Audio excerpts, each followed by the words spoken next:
So we have all our guests here now, and we'll officially kickstart today's session, which is the 12th round of the EU-India Smart Grid workshops. So that itself shows how important and significant this series of engagement has been between the European Union and India.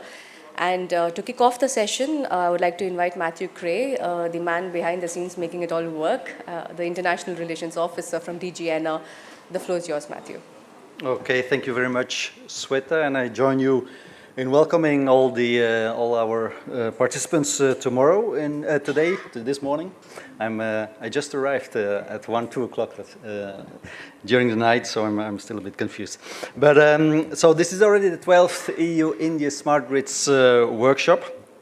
And first of all, many thanks, of course, to our hosts, the India Smart Grid Forum. We have cooperated very well with them since the beginning of this Smart Grids cooperation back in 2015 with a workshop then in Nice in the south of France. So today's activities that we have here, they are all framed in the context of the EU-India Clean Energy and Climate Partnership. This is our framework for cooperation since 2016, when the leaders of the EU and India adopted the Declaration on a Clean Energy and Climate Partnership. It has been reaffirmed afterwards at several summits. And we have now an intense set of activities, of cooperation activities with India on renewables, on energy efficiency, smart grids indeed. Hydrogen will be started as a field of cooperation also in the coming months. We're certainly also honored and happy to have the Ministry of Power, the director of the National Smart Grid Mission with us. And we hope that we can also, on all these activities, work very closely with the National Smart Grid Mission in the next months and years. The EU-India Smart Grid cooperation has been, from the beginning, firmly focused on the issue of integrating more renewables in the electricity system, to do this cost efficiently, to do this reliably. And this still remains very, very important today. Of course, we all hear a lot these days about hydrogen, green hydrogen, which will also be an important energy carrier in the context of decarbonization, mainly for industry and so on.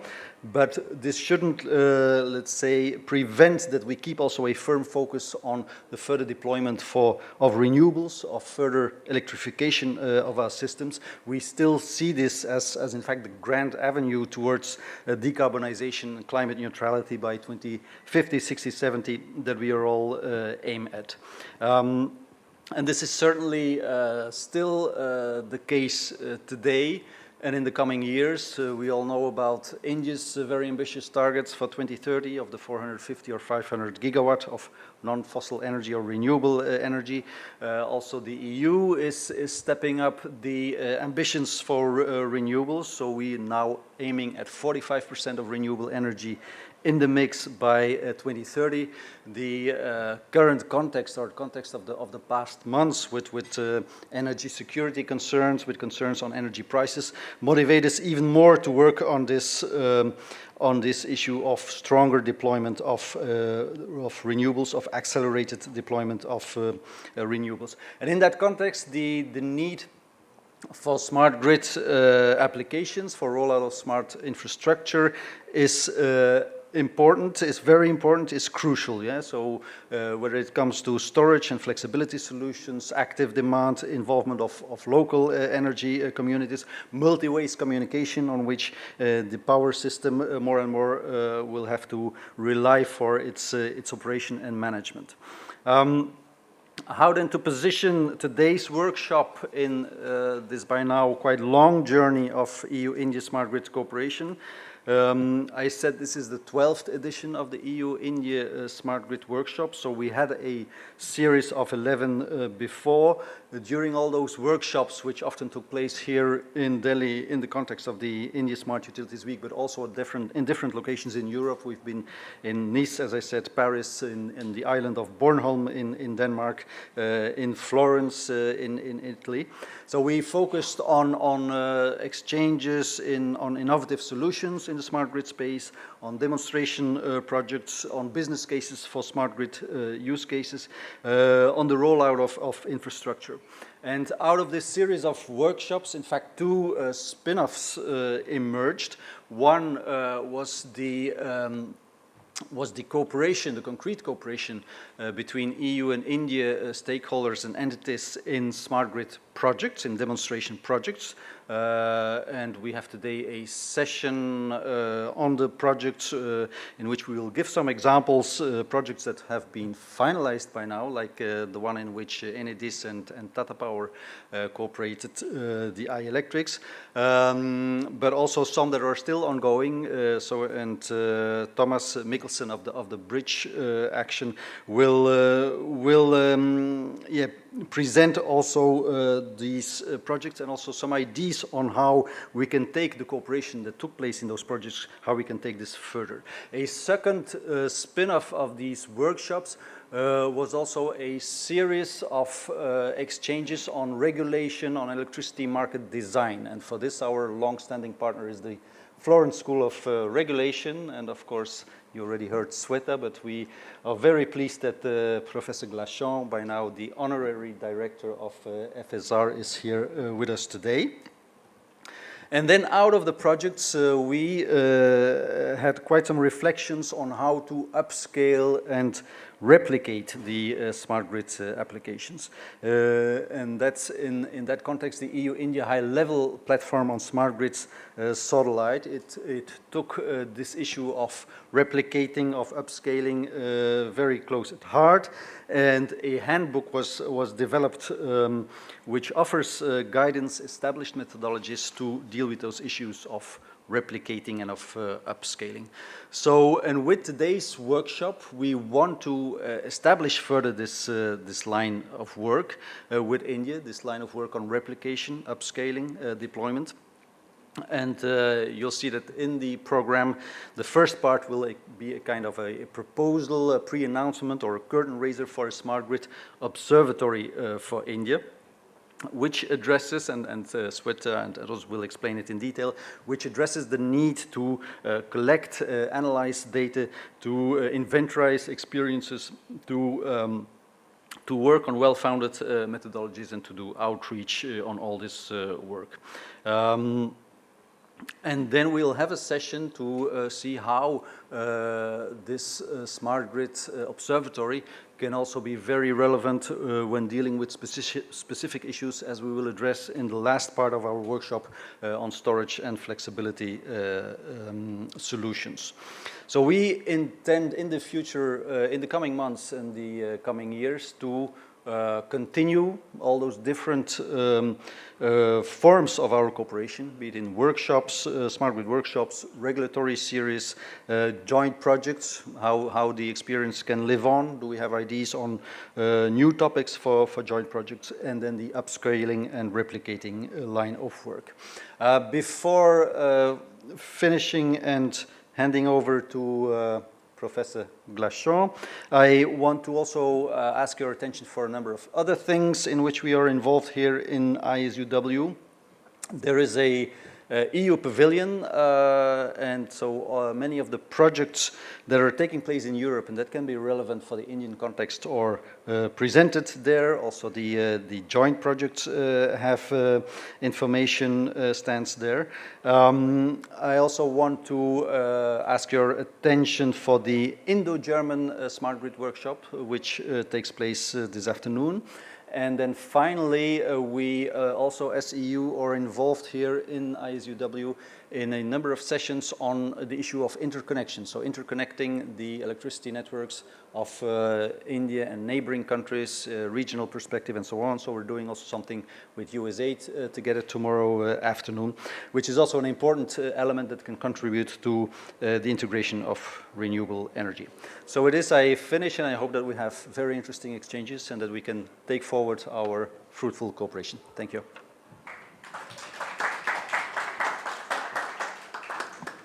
Thank you, Matthew, for giving everyone a wonderful overview of what's happening from the EU side here in India.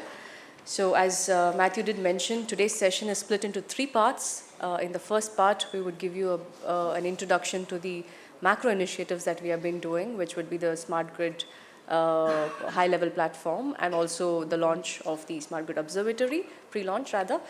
And then in the second session, we would demonstrate and go in deep dive into some of the EU India Smart Grid projects. So we have many of the project partners here who will give you an insight into what's happening in real time with their projects.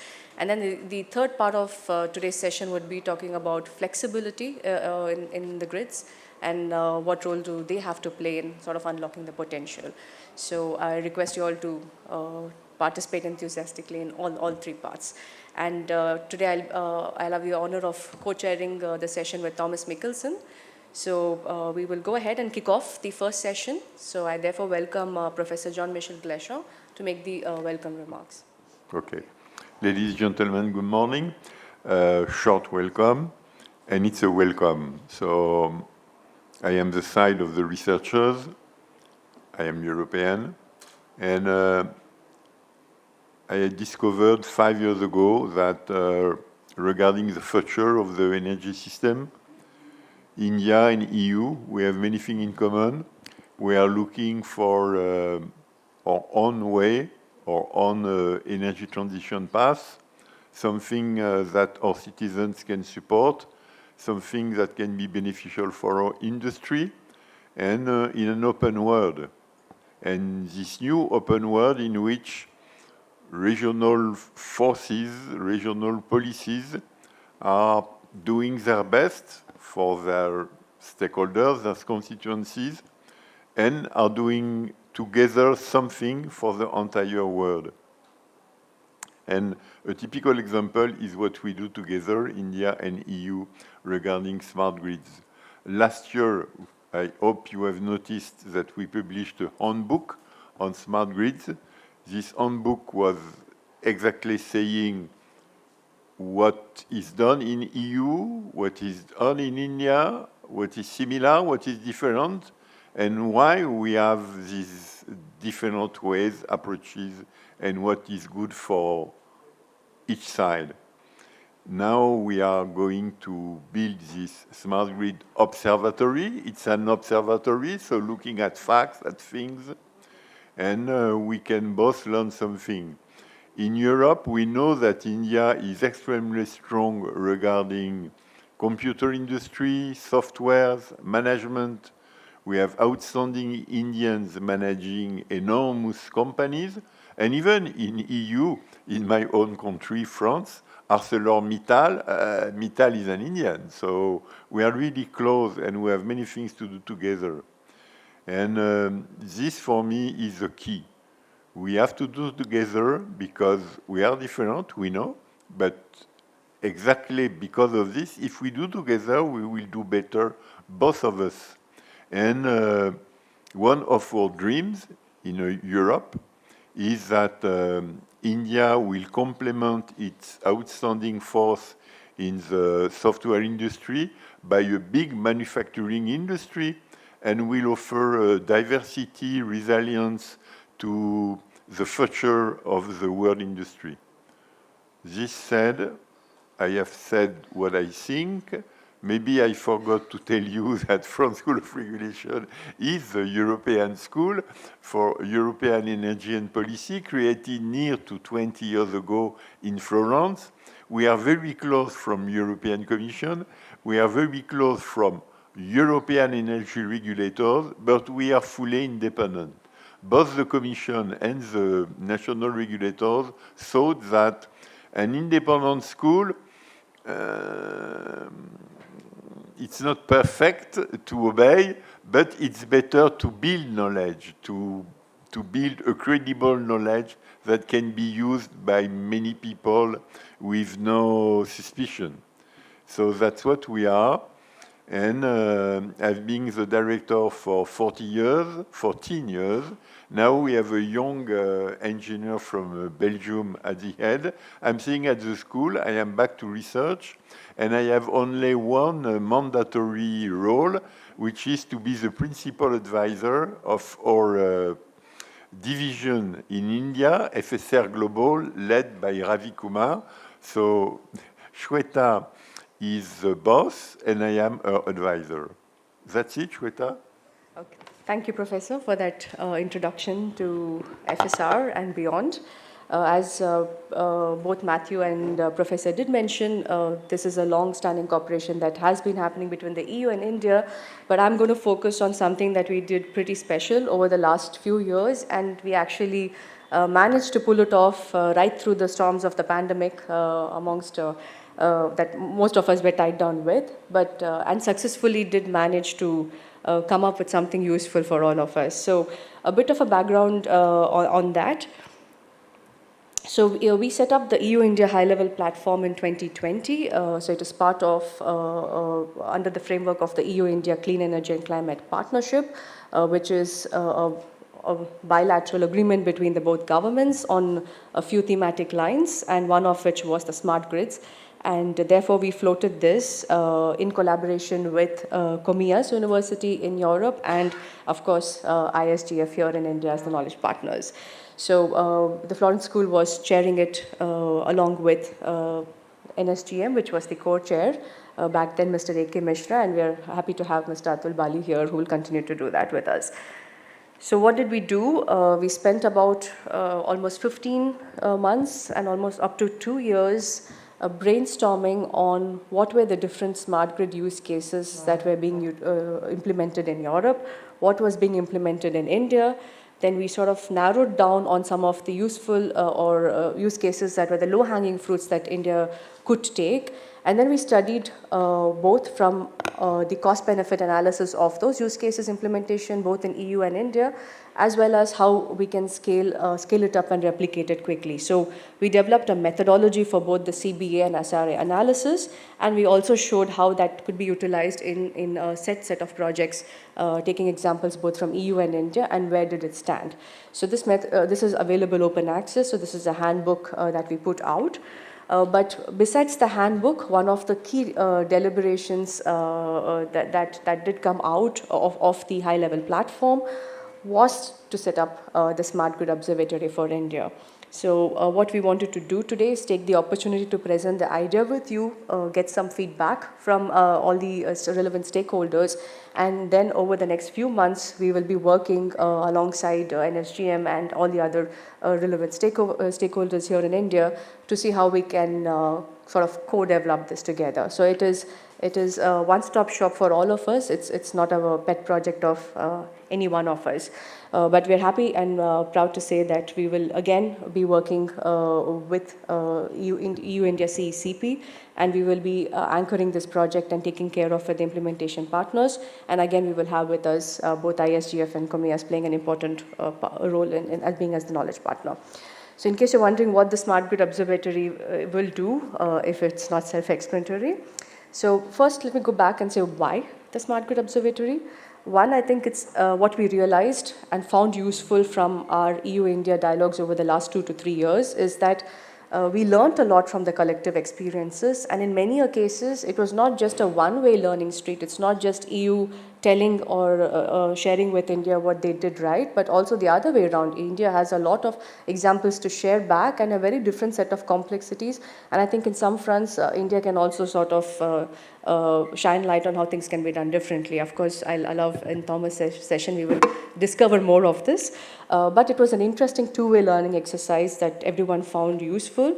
And most importantly, the format of engagement was a very hands-on, workshop-oriented. So it was 30 to 40 experts locked in, discussing the nitty-gritties of how we can replicate and upscale smart grids in India.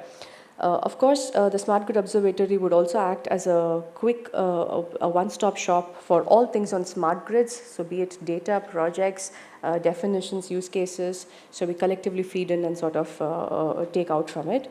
What this would do is, of course, help us uptake and upscale smart grids more quickly in India, because there is more knowledge available in one place for all stakeholders, both on the EU front and particularly here in India, both the central and state level. So what will the Smart Grid Observatory offer? First and foremost, it will be an open access digital platform. So it will be available for any and all to use. So we have two important branches that we would focus on as part of the Smart Grid Observatory.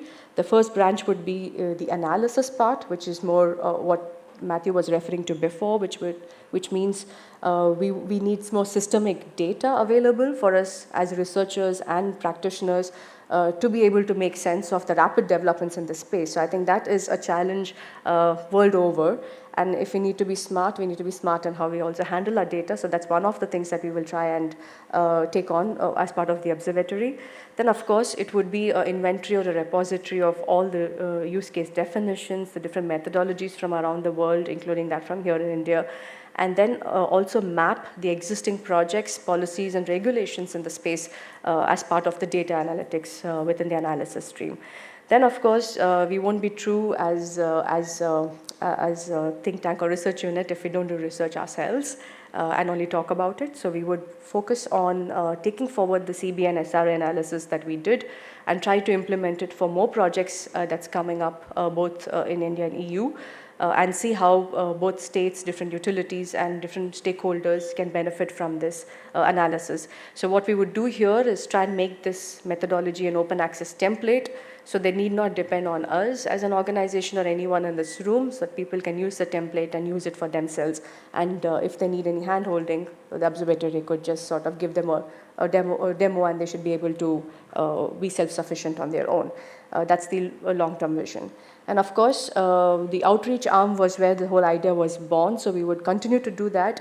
One of the things is also to map the smart grid ecosystem is so huge, so we'll try and do an institutional mapping in a more curated and condensed way. So when we're talking about topic X, then we know who is working in that space within India, so that they can cross-collaborate and discover each other.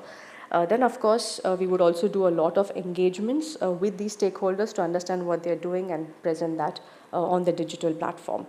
And then, of course, a very interesting component would be the policy dialogue. And the policy dialogue would be that the EU-India high-level platform would continue to sort of oversee and advise the Smart Grid Observatory. But in addition to that, we would also start doing more central and state-specific workshop where we disseminate all this wealth of knowledge that the observatory would have, although it's open access, but I think awareness is a key component of making that reach the last utility in any particular state.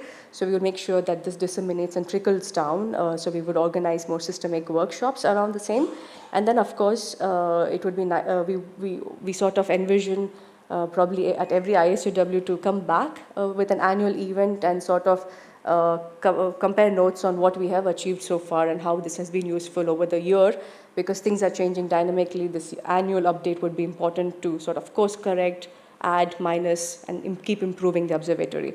So what's important to note is the observatory is not a one-off initiative. It's going to be a live platform. That means the first year we're setting up the digital portal, and year over year we would be updating and upscaling. So what would be important for this to succeed is that for all of us to truly collaborate, and that's why here on the slide I have why you need to be a part of the Smart Grid platform. I think if we need to meet our SDG 7 goals, it's not without SDG 17 that we will achieve any of it. So it's a mutually enabling platform. So we request all stakeholders present here to come on board. And if you're wondering how you can come on board, first and foremost, you can become one of the partners of the SGO, either through sharing knowledge based on your experience, or also try and help sponsor the long-term sustenance of this project. So we will have different categories of partners: institutional, knowledge, industry, and of course, we would have the most important partner, which will be government, which will be the co-anchor here. And I think the ecosystem will sort of help make this SGO a success. Why it would be useful for you, one is to also disseminate the wealth of knowledge you as experts and organizations have. So you would feed into the Smart Grid Observatory, so be it your projects, your outcomes, key learnings, or even workshops and others that you yourself might be conducting. Why would it benefit you beyond dissemination is we can all work off the open access data sets that we have and benefit from each other's learning. And I think an important part of research and development is to take what somebody else has finished and take it one step further, so we don't have to reinvent the wheel. And I think this platform will sort of also help identify those redundancies and make sure that the limited funding and resources that we have is spent in a much more smarter way. So you'll be able to feed off the Smart Grid Observatory as well.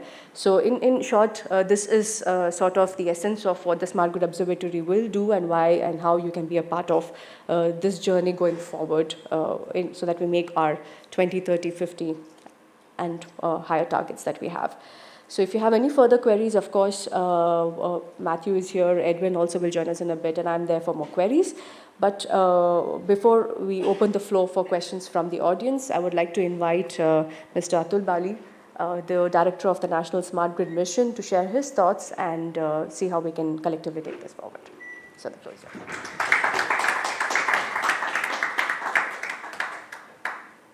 Thank you, Shweta ji, and very pleasant good morning and namaskar to all you all here.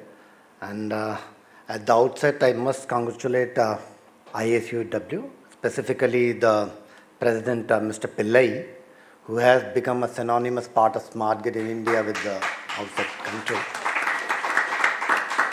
And I very well remember then when I was in PSC as an advisor from Power Grid in this RAP-DRP program of the Distribution Reform Program, and we formulated, rather established India Smart Grid Forum and India Smart Grid Task Force headed by Mr. Sam Petroda at that time. Then Smart Grid Forum was a public-private platform, and government, non-government entity has to come together. At that time, ministry was heading, and since we have a long association, industry partnership, Mr. Pillai, long back from NTPC and other IBM and other things like that. Then from inception, it took shape, and then President ISGF vacancy came into being, and Mr. Pillai has been leading right through there. And we have been interacting both personally and professionally both. And they have been organizing regularly this event, and because of COVID, we are getting back together. And it's a beautiful event together to share and exchange the idea and about the smart grids. We have been going together on the smart grid journey, and right from the phase when we started the pilots in India, smart grid pilots in 2014 onwards, now we have been able to go through and establish all this successfully, these pilots in all across the country, and funding from the central government of India. We just given 50% at that time. And now, as you all will be knowing, and Indian government has embarked on a very ambitious program that is of 250 million smart meters. And smart metering is becoming a, rather you can say it's an important gradient. And we know as far as the technological readiness level is concerned, it is among the topmost, and it has achieved certain perspectives and it's going to establish, and that will be acting as a key element in smart grid implementation. Although in general parlance, people think from smart grid perspective that smart grid is only smart meter. Generally, they think like that. It's an important element, but we have to traverse a long journey. And of course, here comes the play from Europe, and of course, India being the founding member of the ISGAN. And incidentally, my earlier director of Smart Grid Mission, Mr. Mishra, he is the vice chair of the ISGAN, and we are having Exco next month itself. And of course, there are different annexes working on the different models and different perspectives and different objectives. And I think going by this perspective and Smart Grid Observatory, that's a very beautiful idea. I think we have to have the synergy there in between also, because there is some annexes also working on that. And I'm also part of that. That is one part. And of course, this handbook, which of course, which has been come together with a partnership with the European Energy, and Madam Sweta was there in the part of that, and I was going through that. They have enumerated all these pilot projects and of course the European projects, and I look forward to what the other bridge project has gone through and what is the outcome of that. That will be more happy to have that, what is the takeaway from that. Only perspective is going further. Now we are having an ecosystem, and particularly in Indian context, India is a different country, diverse country, more than 60, 70 discoms are there, utilities are there. They have been working at different wavelength. And if you go through the roadmap and other things, everybody is at different perspective, at different level. And that's why it's very much necessary that what type of interventions are brought together in that particular utility, because in itself there are a big domain altogether. And now, of course, private utilities like Tata Power, BSES, they have gone ahead in that direction. And not only reducing the losses, but smart grid interventions they have been able to showcase. And they have been leading, they have been partnered with Ministry of Power also. And at this moment, we have two different perspectives in Indian context. We have one grid at the national level that we call it as a transmission grid altogether. Smart grid, of course, is a bigger domain that encompasses both. Transmission, we have had the, I think, you can say whether it is availability, whether it is the state-of-the-art technology, whether it is the one nation, one grid, one frequency is one of the largest system across the world. We very well know that. 99% availability, that's the norm of the day. And we have all the technologies, everything in bag. And as far as flexibility, of course, that is the key concern. But nearly to the tune of 85,000 megawatt, we have been able to exchange and put that in the national grid. We are able to match that, and there have been a very synchronous, a very efficient operation. We all know Power Grid is managing that. Of course, POSOCO, a different entity, has come together, and that is managing the system.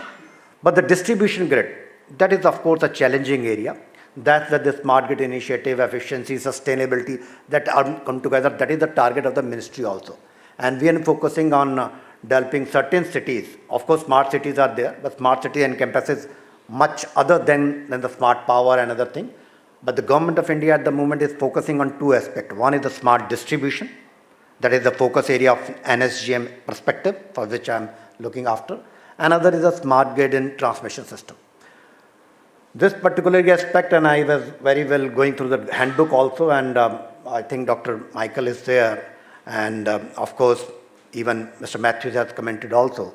There comes the perspective, the regulations and the regulatory aspect. Of course, we have traversed the journey, and now the regulatory intervention, that is the key aspect that is to be taken forward. If you're going even to utilize the full, rather you want to unlock all the benefits of smart metering, then of course we have to have some regulatory interventions. Time of use tariff we used to take, then the dynamic tariff, and then of course the demand response and active automatic response are the things which have to be imbibed, and the ministry is very much passionate about it. Recently our meeting here specifically said we have gone through that. Smart metering is done. It's already been there. I would say nearly 200 million projects are already, million smart meter projects are already tendered. They are into the award stage. That will change the gamut of the entire scenario. But of course, looking forward, there comes the regulatory interventions. And of course, even in case India is developing at a very highest, among the highest GDP in the world, there come the buildings and everything. That will also be the acting as a very key element. And there also we have high engagement with other multilateral partners. And there are initiatives like net interactive, grid interactive buildings, and that is coming into the big way. Of course, we are in the NCR, there are the Gurgaon and other towns, even the Telangana, they have been developing very faster in that regard. So that has also been taken into the key perspective. Then the regulatory sandboxing. Of course, there will be needing the, I think, use case and studies from across the globe and of course the European Union. Different perspective, different target, but I think the synergy and the smart grid observatory concept is the laudable concept. And in that concept, if we are able to take forward, and of course the scalability and replicable analysis what has been presented in the handbook, but that is more dynamic, cost-benefit analysis, different stages. I think that repository will act as a very basic benchmark, and we look forward to engage with the European Union, of course the FSR and all. We have been engaging with otherwise, and of course from our side, Mr. Reggie is also there from ministry perspective, how it takes favor, what the proposal is coming up, and where we can contribute, that we look forward, and they are very much keen to participate in that. And I wish to congratulate this FSR and this initiative from the European Union, and of course Mr. Reggie Pillai. Thank you all of you. Thank you. Good morning everybody. First of all, apologies for coming late. And it indeed a great pleasure, privilege to welcome you all for this 12th EU India Smart Grid Workshop, which we are doing physically after 3 years, exactly after 3 years. We did on 3rd of March 2020 in the same room. And last 2 editions we did virtually. And a great pleasure to see Matthew and Professor here in Delhi after 3 years. So it was during the lockdown period only we worked on the replication study. Information flow was delayed, although we wanted to finish it less than a year. It took a little more time, but the handbook came out quite well. We studied many successful projects which were done in Europe and seen different functionalities which were tested in the smart grid pilot projects in Europe, which are the ones which are more relevant for India in our Indian context. And we selected those projects, and then in fact the history goes back, this series of workshops we started in 2015. So that's a time when we already started doing a smart grid pilot project with NEDO in India. Exactly 10 years ago, 2013, when I was in Japan, NEDO invited me to their headquarters and presented on some of the smart grid projects they are doing globally. They had recently, at that time, 2013, just commissioned a smart grid project somewhere in France. So end of the session, as a passing remark, I had told them that you have done it in Russia, you have done it in Korea, you have done it in France, all these places. Why don't you do in India? We give you a more challenging, complex grid. Why don't you do an experiment here? So if your technology works in India, it will work everywhere. So it was more of a comment. We didn't expect them to take it very seriously. This is in Tokyo, and 2 weeks down the lines, the chief representative of NEDO that time in Delhi office, he called Regisa and wanted to meet you. When can you come? I went to their office. They said, you said our headquarters that NEDO should do a smart grid pilot project here. It's approved. So where will we do it? How do we go about it? So I said, you should talk to, that's the time then that 14 smart grid pilot projects were being allocated to different states. He said, you should meet Ministry of Power. So I arranged a meeting with that time Joint Secretary Distribution, and I also proposed that let's write to all the 14 states where smart grid pilot projects is given, who wants to do it with NEDO, who are express interest, to give it to them and let NEDO choose among them. So from MOP, they wrote to all the 14 state discoms, Assam, Jaipur, and Haryana, ISUW, and 3 of them expressed interest in doing the project with them. And finally, NEDO team went and visited all those places, and finally, the Haryana, which is more closer to Delhi, they chose that, and that project was successfully completed in another 3 years' time. So in 15, when we did the EU India Smart Grid workshop series, when we started, this Panipat project was just selected and they were starting. So I made request to EU, all this Horizon 2020 projects which you're doing in Europe is wonderful. Why don't you do something in India? If these technologies are relevant in India, that's a huge opportunity, business opportunity for your companies to do it in not only in India, other developing countries also. So many things which you are doing in the European context, it will work because it's a grid is fairly evolved. These technologies, they can absorb it. People know how to operate it. But when you come to a utility in a developing country like India and a grid which is growing so fast with so many new things added to it, the context is different. So I should congratulate Mr. Matthew for getting it passed through in 2016, and first project was done along with TPDDL and NADIS. iElectrics project was given to them. I think in 2018 ISUW the agreement was signed, and the project was ready for commissioning in 2020, but the pandemic delayed. I think we had the official signing in official commissioning in 21. Huh? No, the commissioning of the project was done in Delhi 21. So now every year EU is giving projects outside of EU. All the smart grid projects are not just within Europe. At least 1 or 2 projects are outside of in Asia, in Africa. So that's a beginning. So this is opening up avenues for European utilities as well as European technology companies to undertake projects outside. So the project which we selected under mainly the set of projects which we found more relevant to India are under the BRIDGE program, and many of them working on the flexibility. So according to the IEA studies and report, Indian grid need maximum flexibility. So currently, as you know, we are something around 415 gigawatt. It's likely to more than double to 869 gigawatt by 2030, and again double to 1600 plus gigawatt by 2040. And they are estimating 85% flexibility for Indian grid, 85% flexibility by 2040. And every new asset added has to be remotely controlled and monitored and controlled, then only you can achieve that. Not just generation resource, even the load.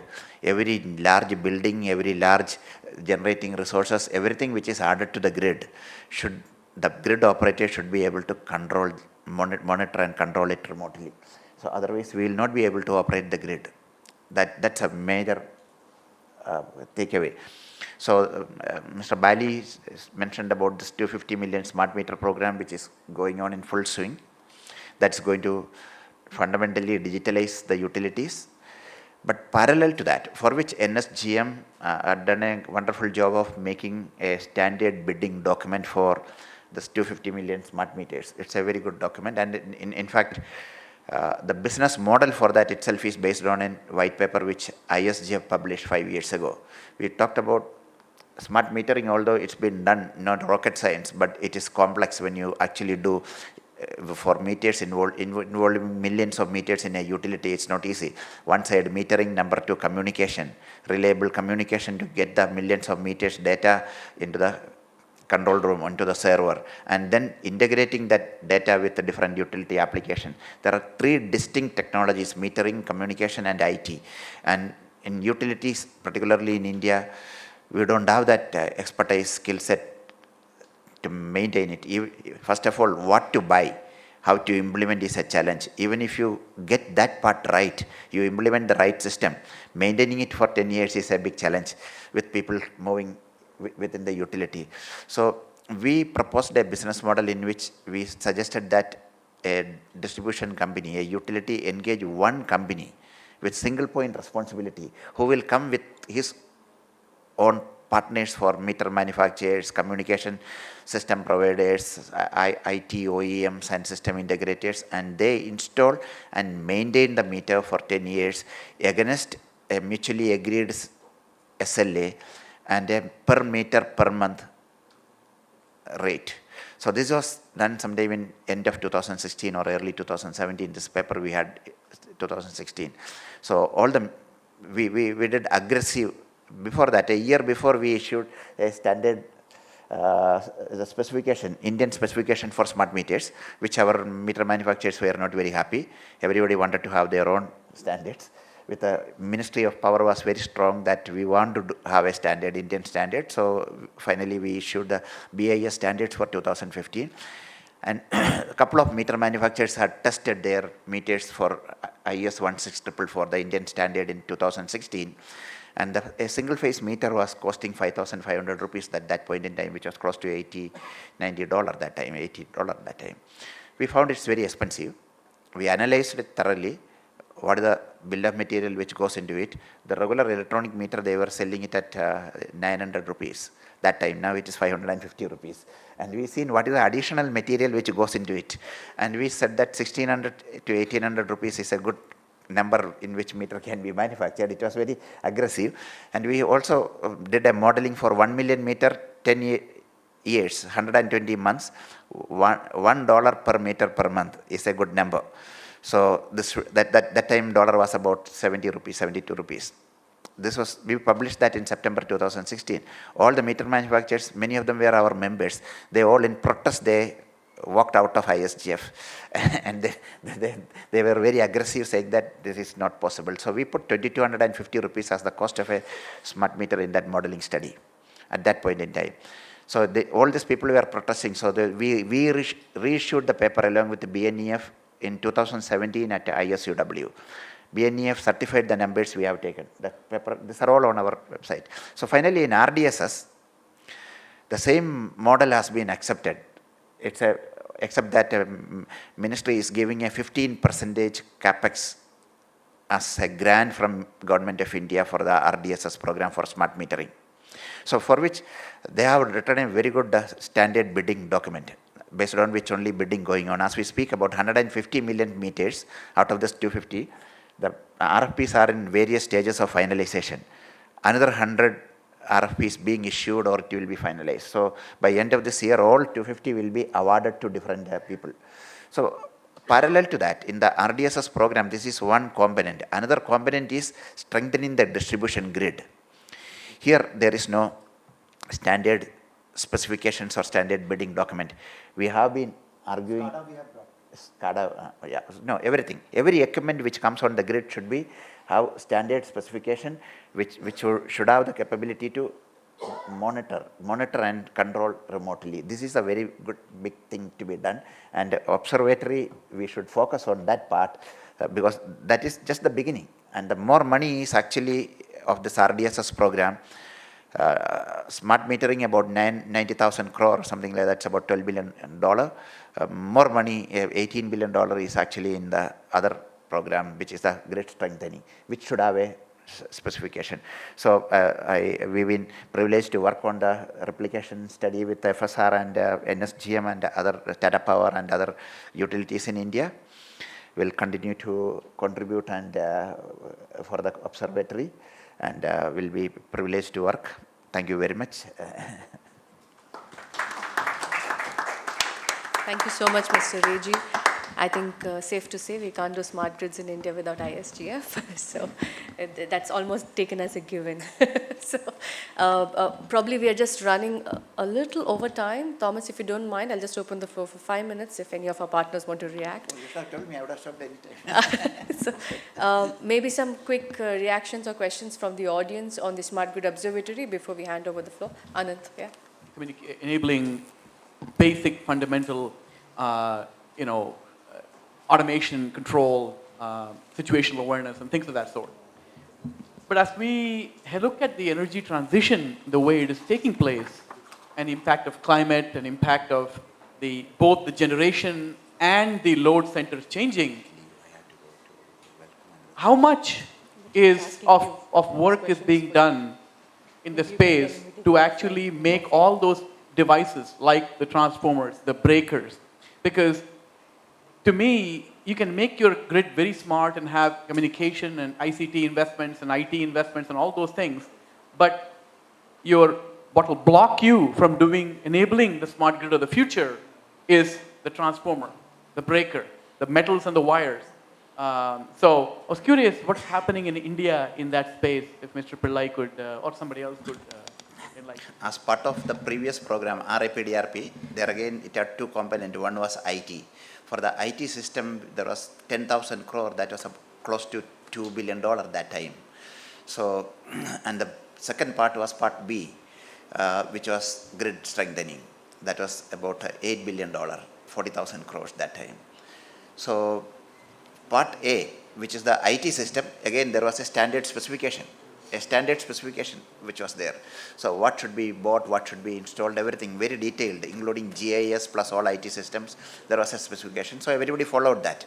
But when it came to the part B, where the more money was there, not at utility level, even at a utility there was no standard. Every subdivision or every executive engineer division, they wrote their own specification, and Mr.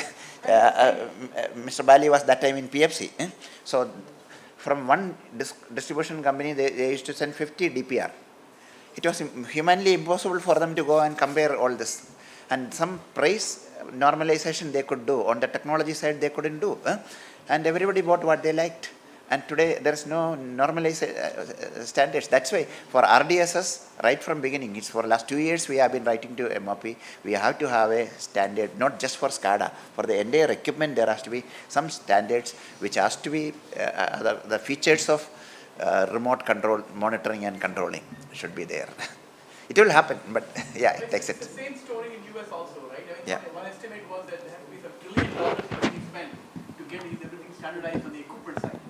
You heard the other day Michael Person saying that transformer is the biggest problem. He can't get transformer today. Waiting time is 3 years in US. So I said, great opportunity. I will go and tell our manufacturers in India. To ship out. Just one point to add there.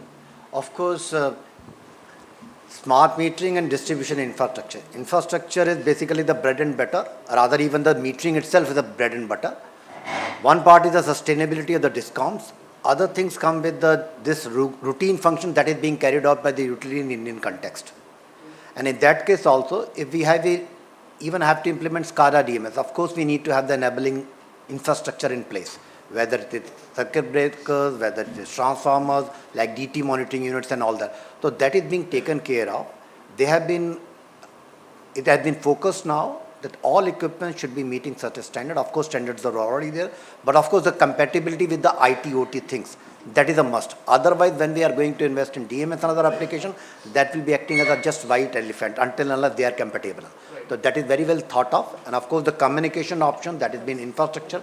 So of course that is going in parallel with that. So we are taking care of that. That is for sure. You talked about cap times and voltage regulation. Yeah. Most of them across the world, yeah, they're not smart. They're mechanical. Yeah. So you cannot fine-tune them. Yes, so that is what we are focusing on. That's why focusing on even the smart grid distribution, that's why I focus on that. Certain towns, certain utilities would be given a focus and special scheme for that. Of course, going with that. So that is, of course, the ultimate thing to happen. Yeah. Thank you so much, Mr. Bali. Thanks, Anand, for that question. I think for interest of time, so that it's fair for the next session, I'm going to hand over the floor now to Thomas and the others. But Hello. Before that, I would like to thank all of us here on the dais. Mr. Bali, thanks for joining in and assuring us that the direction that we're heading in is useful and that we will all collectively benefit. Thank you, Professor, and thank you, Matthew. Of course, this is not the last time that Matthew will be here, so I will again thank you at the end. But now I request the next session speakers, Thomas to take over, and all the other speakers to come on to the dais. And for those of you who have questions on Smart Grid Observatory, happy to connect with you behind the scenes and over coffee and over lunch. But we're here for the next couple of hours, so feel free to just come up to the table here. Thank you.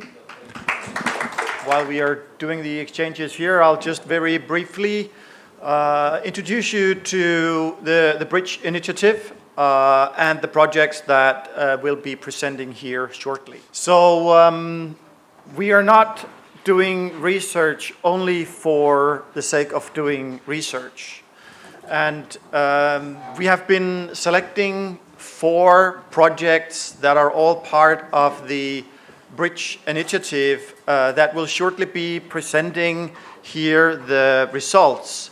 2 of them have been going on, as was rightly said before, already from 2018-19, when the very first projects were funded in the collaboration between India and EU.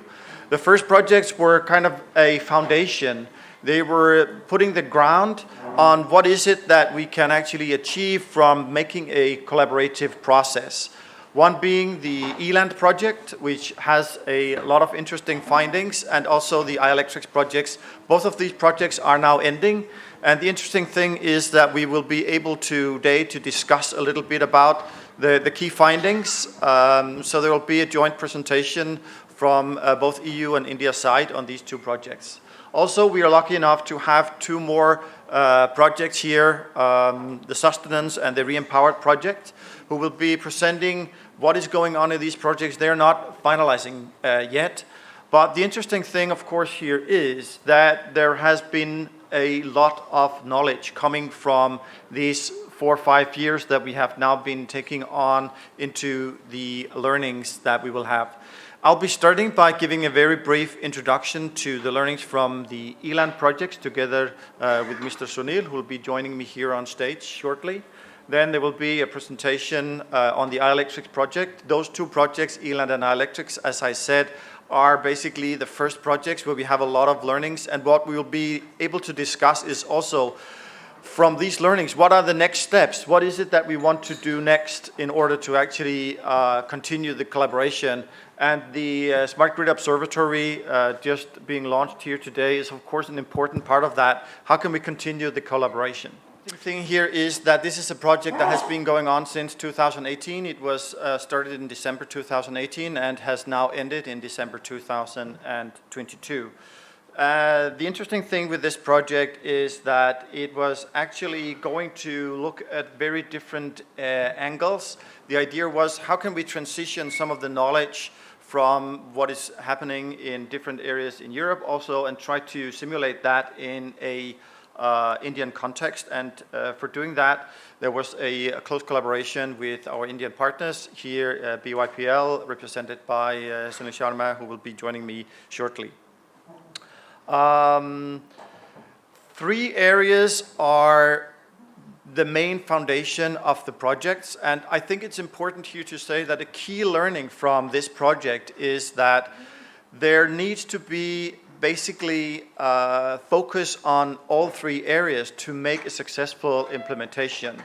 One is related to the actual engagement of the people, the stakeholders, which has also been already said in the presentation about the Smart Grid Observatory. Another thing is the actual business models to support the technology, to support the rollout. And then, of course, there is the actual technologies, the different areas and elements that will need to support the energy transition. And what has been done in this project is actually that there has been a focus on all of these three areas in order to make a foundation to know what are the key elements that we should be focused on. Can we create models that can actually be copied and being used going forward? And I think that's, of course, very important for us going forward to understand how can we make use of the knowledge that has been done. As I said, we're not making research just for the sake of making research. We are trying to make research in order to actually know what are the right components that we should choose. How can we go forward in the best and most successful way?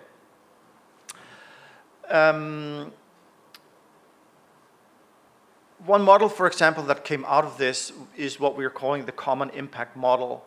It means that we have now a set of tools where we are able to understand how can we engage with people, how can we ensure that all the stakeholders are actually contributing and coming on board when we're introducing new technologies. We've learned during the project that it is a key success factor, and I think also my colleagues from the other projects can applaud that if you're not ensuring that people are actually on board, we are not necessarily, even the technology is as good as it can be, we're not necessarily having a successful implementation. So knowing basically the fundamental rules of how do you engage with people, how do you ensure that all stakeholders are on board is a super important issue. Then there has been developed a number of business tools also during the project, again related to the fact that we need to understand what is the core value of the different stakeholders within a certain technology that is going to be implemented directly in the area. How can we make sure that people are seeing that there is a value? So it's not only focusing on the value from one party, but that we're actually, again, trying to have a more holistic view, a super important element where we, again, have developed tools that can be copied and being used going forward in the continuous collaboration. Last but not least, it has been important also to develop a toolbox to understand what kind of technology serves the ambitions that we have in the best way. We found out that we need basically to identify the problem before we come with the technology. It cannot be the other way around, that we introduce the technology and then we invent the problem, which has unfortunately sometimes been the case. Very briefly just then, before handing over to Sunil, who will be telling us a little bit about the perspective seen from BYPL's side, I'll be going through the different areas where the project has been covering. So there's been a focus on harbor, basically the port of Borg, which is a Norwegian port, a very important area. How can the energy transition actually become part of also the globalization that we're seeing, all the freight, all the transportation? Actually, it's a huge area, and of course here in India as well. We have a lot of ports, we have a lot of ambitions on securing that the transportation sector is also going in. And this important hub, of course, of where is it that land meets the sea is an important area to ensure that we're also focusing on. So here are a lot of learnings that we could actually make benefit from. Technology parks are very important in Europe as well as in India, and again, there has been a focus on how can we understand who are the important actors within technology parks. How can we identify them? How can we ensure that they are engaged and being part of the solutions that we want to develop and ensure? A focus here again on a specific area, ensuring that all the different parties are being taken on board, making a very successful collaboration has again been an interesting way and a lot of key findings that we can take on forward. Last but not least, here the university campus. again, a very important area. How can we ensure that the different stakeholders in a university area are taken on board, collaborating in order to understand what are the ambitions, what are the opportunities that we can do together actually to ensure that the area that covers the universities, all the students, all the people, we have a little resemblance also to the electrics project here with the school. Some of the same ideas, some of the same key stakeholders are being invented, and we see that this is actually super important for us to understand how we can make a successful implementation of the different areas that we are focusing on. The two Indian projects, one related here in New Delhi. Sunil will be talking about that very shortly. And then we had also a community building experiment down in Chennai province in Auroville, where we are looking into a more rural context, because of course not everything should be focusing on the urban area, even though it's important. How do we also bring the renewables to the rural areas has been an important element. And here again, we need to identify and understand what are the different positions of the different stakeholders in the rural areas. So with this remark, I thank you for this very brief introduction to the ELAN project. As Mathieu was also saying before, on the ground floor there is this EU pavilion. Yesterday I was there having a lot of conversation with people that were coming to the booth. We have selected 8 European projects there where we are actually focusing on different areas, all from data collection to ensuring how do we make the best benchmark of what are the right and relevant renovation projects that should be taken in high-rise buildings, to these 2 projects that are now ending, Electrics and ELAND. And the interesting thing was that from 3 years ago, as Reggie said, when we had the last physical session here, now a lot of interested parties came to me and asked, so how can we start this collaboration? We're really interested. We want to introduce our technology to Europe, or we want to introduce our technology to India. So it's very interesting to see that even though we've had 2 years maybe of just virtual collaboration, things has really happened, and there is a genuine interest among people to come and seek out how can we make this transition become a reality by collaborating across borders. So please continue to come there and visit us, and I'll be happy to explain more about the projects that are taking place there. Sunil, please tell us a little bit about the project ELAN seen from your perspective. So I'll just briefly give you background on our utility to set the context, what sort of challenges we were facing and what motivated and what sort of expectations we had from this project going forward. So we are a public-private partnership. We are part of Reliance Infrastructure and in joint venture with Government of Delhi, and we are serving around 200 square kilometers central and eastern parts of Delhi. It's a heavily congested and very dense area, and a lot of customers condensed into very small pockets and small energy consuming potential. A lot of customer density is there. This is just covering a brief profile on what is the distribution area and what sort of how much capacity we have got. So one key thing that I want to focus here is a lot of loss reduction we have done, but now it is reaching to a limiting point as we go forward. So again, there's a lot of improvements in reliability indices and reduction in transformer failure rates, a lot of process improvements. So again, a lot of technologies we have introduced. So it is now high time to come out with newer things so that we can integrate distributed energy resources. So these are the key challenges that we foresee that is going to come up. So as of now, we have got around 32 megawatts of RE, distributed RE in our area. And we did a study that with GIZ, which indicated already in 2-3 years in advance that uncontrolled EV charging is going to be a threat. Very few space is there for network capacity augmentation. Tariffs are non-cost reflective. Customers are very price sensitive. So investments, if we have to make, they get reflected in tariffs. So we have to be very conservative on what sort of initiatives we have to bring into, to bring this transition. Of course, we hear all about these technologies and how we have to use these tools, but there's a capacity building constraint that is there. So that is the reality. So these are some of the challenges.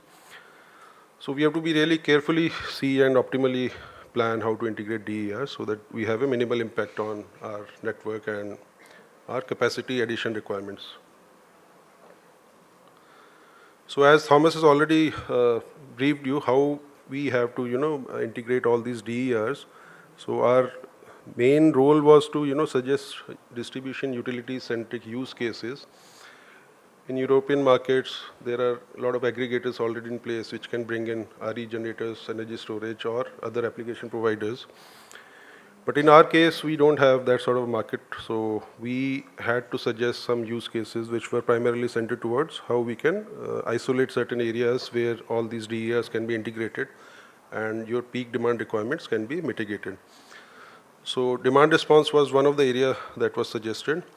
And some of the software applications, energy planning application and simulator, a lot of inputs were given from our side on what sort of functionalities and how system designer can use these in designing the network. And of course, I remember we had gone to various locations. Earlier thought was to, go to societies on how to, come to DISCOM and how we can create a local marketplace and through some aggregators. We had been to a couple of societies. We wanted to involve Akshardham Temple Society because they had large solar PV plant, and we had plans to put up some simulate. So our engagement was based on simulating because there were no real project sites. So it was purely based on data. So then we realized that because there is no aggregator, so there is no point in simulating these exercises. So we tried to create some locations which could be called, because in our context, Energy Island is not feasible. So we selected a couple of feeders where we could see what sort of, in case distribution utility installs its own power projects, and a lot of customers also go for their rooftop PV installations, and energy storage can be put up at various locations. Is it really going to help in mitigating the peak requirements, and can it be propagated to utility level? So two pilot sites, these are nothing but two feeders. One is Sunny Enclave and one is Har Govind Enclave. Some of the data we already had, we have already microgrid-like installations where small behind-the-meter installations were there. So that data was shared, so which was quite helpful in simulating the results. So again, these tools can really help in designing your local feeder-wise where you would have to put up energy storage vis-a-vis how much RE capacity is there or how much potential is there. So in terms of long-term planning, these tools are really useful in distribution utility context. And of course, the simulator is able to really help us in determining the capacity sizing and how utility can go forward. So all detailed results are well written down in our IEEE paper, which our partners presented to ENERCON. So these are very much there. On request, they can be downloaded. So our understanding is there that utility should be having these tools, but of course, there's a lot of customization that is required. In case we have to plan distribution network in our congested areas, I mean, especially in our case, so we need to have certain specialized tools which can take the process easier. So, but again, a lot of customizations are required, and we need to see in purely Indian context. So these are some of the things I just wanted to share. Thank you. Thank you very much, Sunil, for the brief explanation seen from your perspective. I'd like now to invite Mr. Pierre-Jacques Kilek also to come and present. I don't know if Mr. Ganesh Das also will be presenting, but on the other hand, we will be looking into the Electrics project, the other project which is now ending. I think you have it. Good morning, ladies and gentlemen. So my name is Pierre-Jacques Kilek, and I'm the project coordinator of this Electrics project. So I will give you a few words about this project. So this project has been started in May 2019. The duration was a little bit less than 4 years. So we ended at the end of February this year. So some few days only from now. And the total budget was around 11 million euros. It was co-funded by the European Union. And I have to say that it was the first project co-funded by the European Union with a real-scale demonstration in India. We built a consortium with 16 European and Indian partners. The Indian partners were Tata Power Delhi Distribution Limited. And we implemented 5 real-scale demonstrations in 4 countries. 1 in Germany, 1 in Austria, 2 in Hungary, and 1 in Delhi. In European countries, it was based on the medium voltage network, and in India, it was based on the low voltage network. So why did we embark on this project? There are, we can say, 3 main pillars. In India, especially, but not only, in Europe, there is a significant extension of renewable energy sources. And we need also to have flexibility in the networks. In some part of the distribution networks, there are limitations, constraints, and we have to find solutions to solve these issues. And we want also to empower energy communities, which is coming in Europe and in the world globally. So all this context was the base of our solution. So we have developed and implemented innovation smart grid solution in order to speed up the grid integration of renewable energy sources and also to prepare this advent of energy communities. So what is electrics about? So it's about to develop and implement this set of solutions to optimize the management of these distribution networks. And we try to maximize the use of local renewable energy sources, to improve also the resilience of the grids, to realize customer flexibilities, and enable also energy communities. All these solutions have been based in worldwide European, standardization. So we have these 5 demo sites with multiple use cases. We take into account interoperability. We have analyzed also all the constraints regarding regulation. We have focused also on customer engagement. And we study also scalability and replicability of this solution in Europe and in India. And we try also to focus on the customers. So you can see here some pictures of the solution. So all these pilot projects were based on the battery energy storage systems, small or bigger. So now I will focus today on the Indian demonstration. The name is Shakti. This demonstration is based in Delhi, in a secondary substation inside a large high school called St. Xavier in the north of Delhi. And this substation is operated by Tata Power DDL. Over there is a set of PV panels installed on the roof. You can see here in the picture some of them. And over there are some power supply issue, quality, we can say. Voltage excursions, for example. So we have implemented over there. We have, first of all, designed and developed in Europe a solution to build a microgrid on this low voltage network with islanding capability and also automatic voltage regulation solution. So here you can see some picture of the demonstration site. So we have implemented a smart transformer with on-load tap changer for automatic regulation of the voltage. We have also put in place an energy control center all the substation has been renovated with new circuit breakers, protection relays, and also we have implemented a local SCADA system to monitor and remotely control all the demonstration. We have put in place this battery energy storage system of 200 kilowatts, and we have also an energy management system in place. And another solution that has been also implemented, it's a digital twin of the network. So this is what we have performed during this almost 4 years. We have successfully implemented most of the use cases. Nevertheless, it was not an easy journey because with COVID, of course, we suffer about, for the transportation, for installation, and also the way to manage the project. But globally, we can say that thanks to a narrow collaboration between the European partners and Tata Power Delhi, we managed to succeed in this demonstration.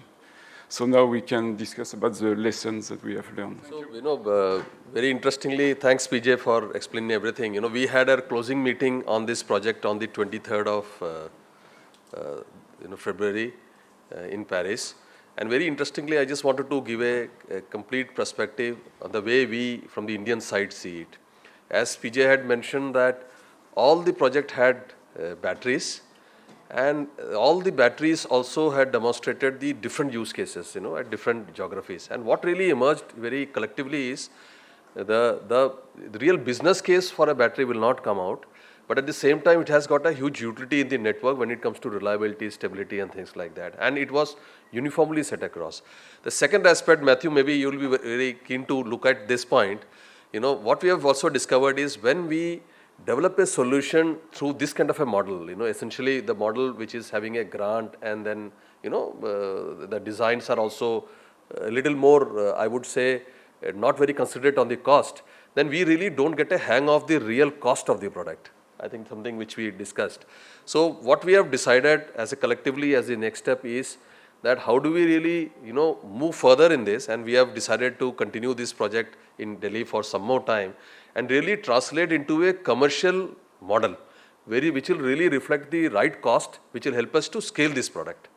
Otherwise, what happens is the grant comes in, we are also there, and then, this does not give us a real reflection of the cost at which we need to scale. So we will be continuing this exercise to really look at this cost, which can help us to scale at a larger level at Europe as well as in India, as the case may be. Thank you. Right. Thanks a lot. Really good perspectives, I think, and also part of what we really want to discuss with the panel when it is full up here. Now I'd like to invite also Sakir, who will be presenting about the sustenance project. A project which has not ended yet, so you are not fully aware of all the implications, but please give us a little insight into what you have learned so far. We have had really interesting presentations about the projects which are almost concluded now. And this is the presentation on one of the projects under Horizon 2020, which is at early stage of its execution. So I will take you briefly about the activities that are planned under this particular project. We have around 21 partners across Europe and India. The project is led by Aalborg University in Denmark from European side and IIT Bombay from Indian side.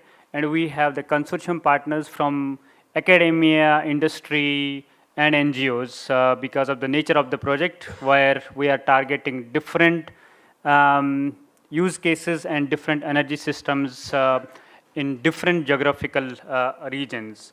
So as you can see, the goal of the project is actually to demonstrate sustainable carbon neutral energy systems for different countries. The aim is different, actually, communities and the geographical regions.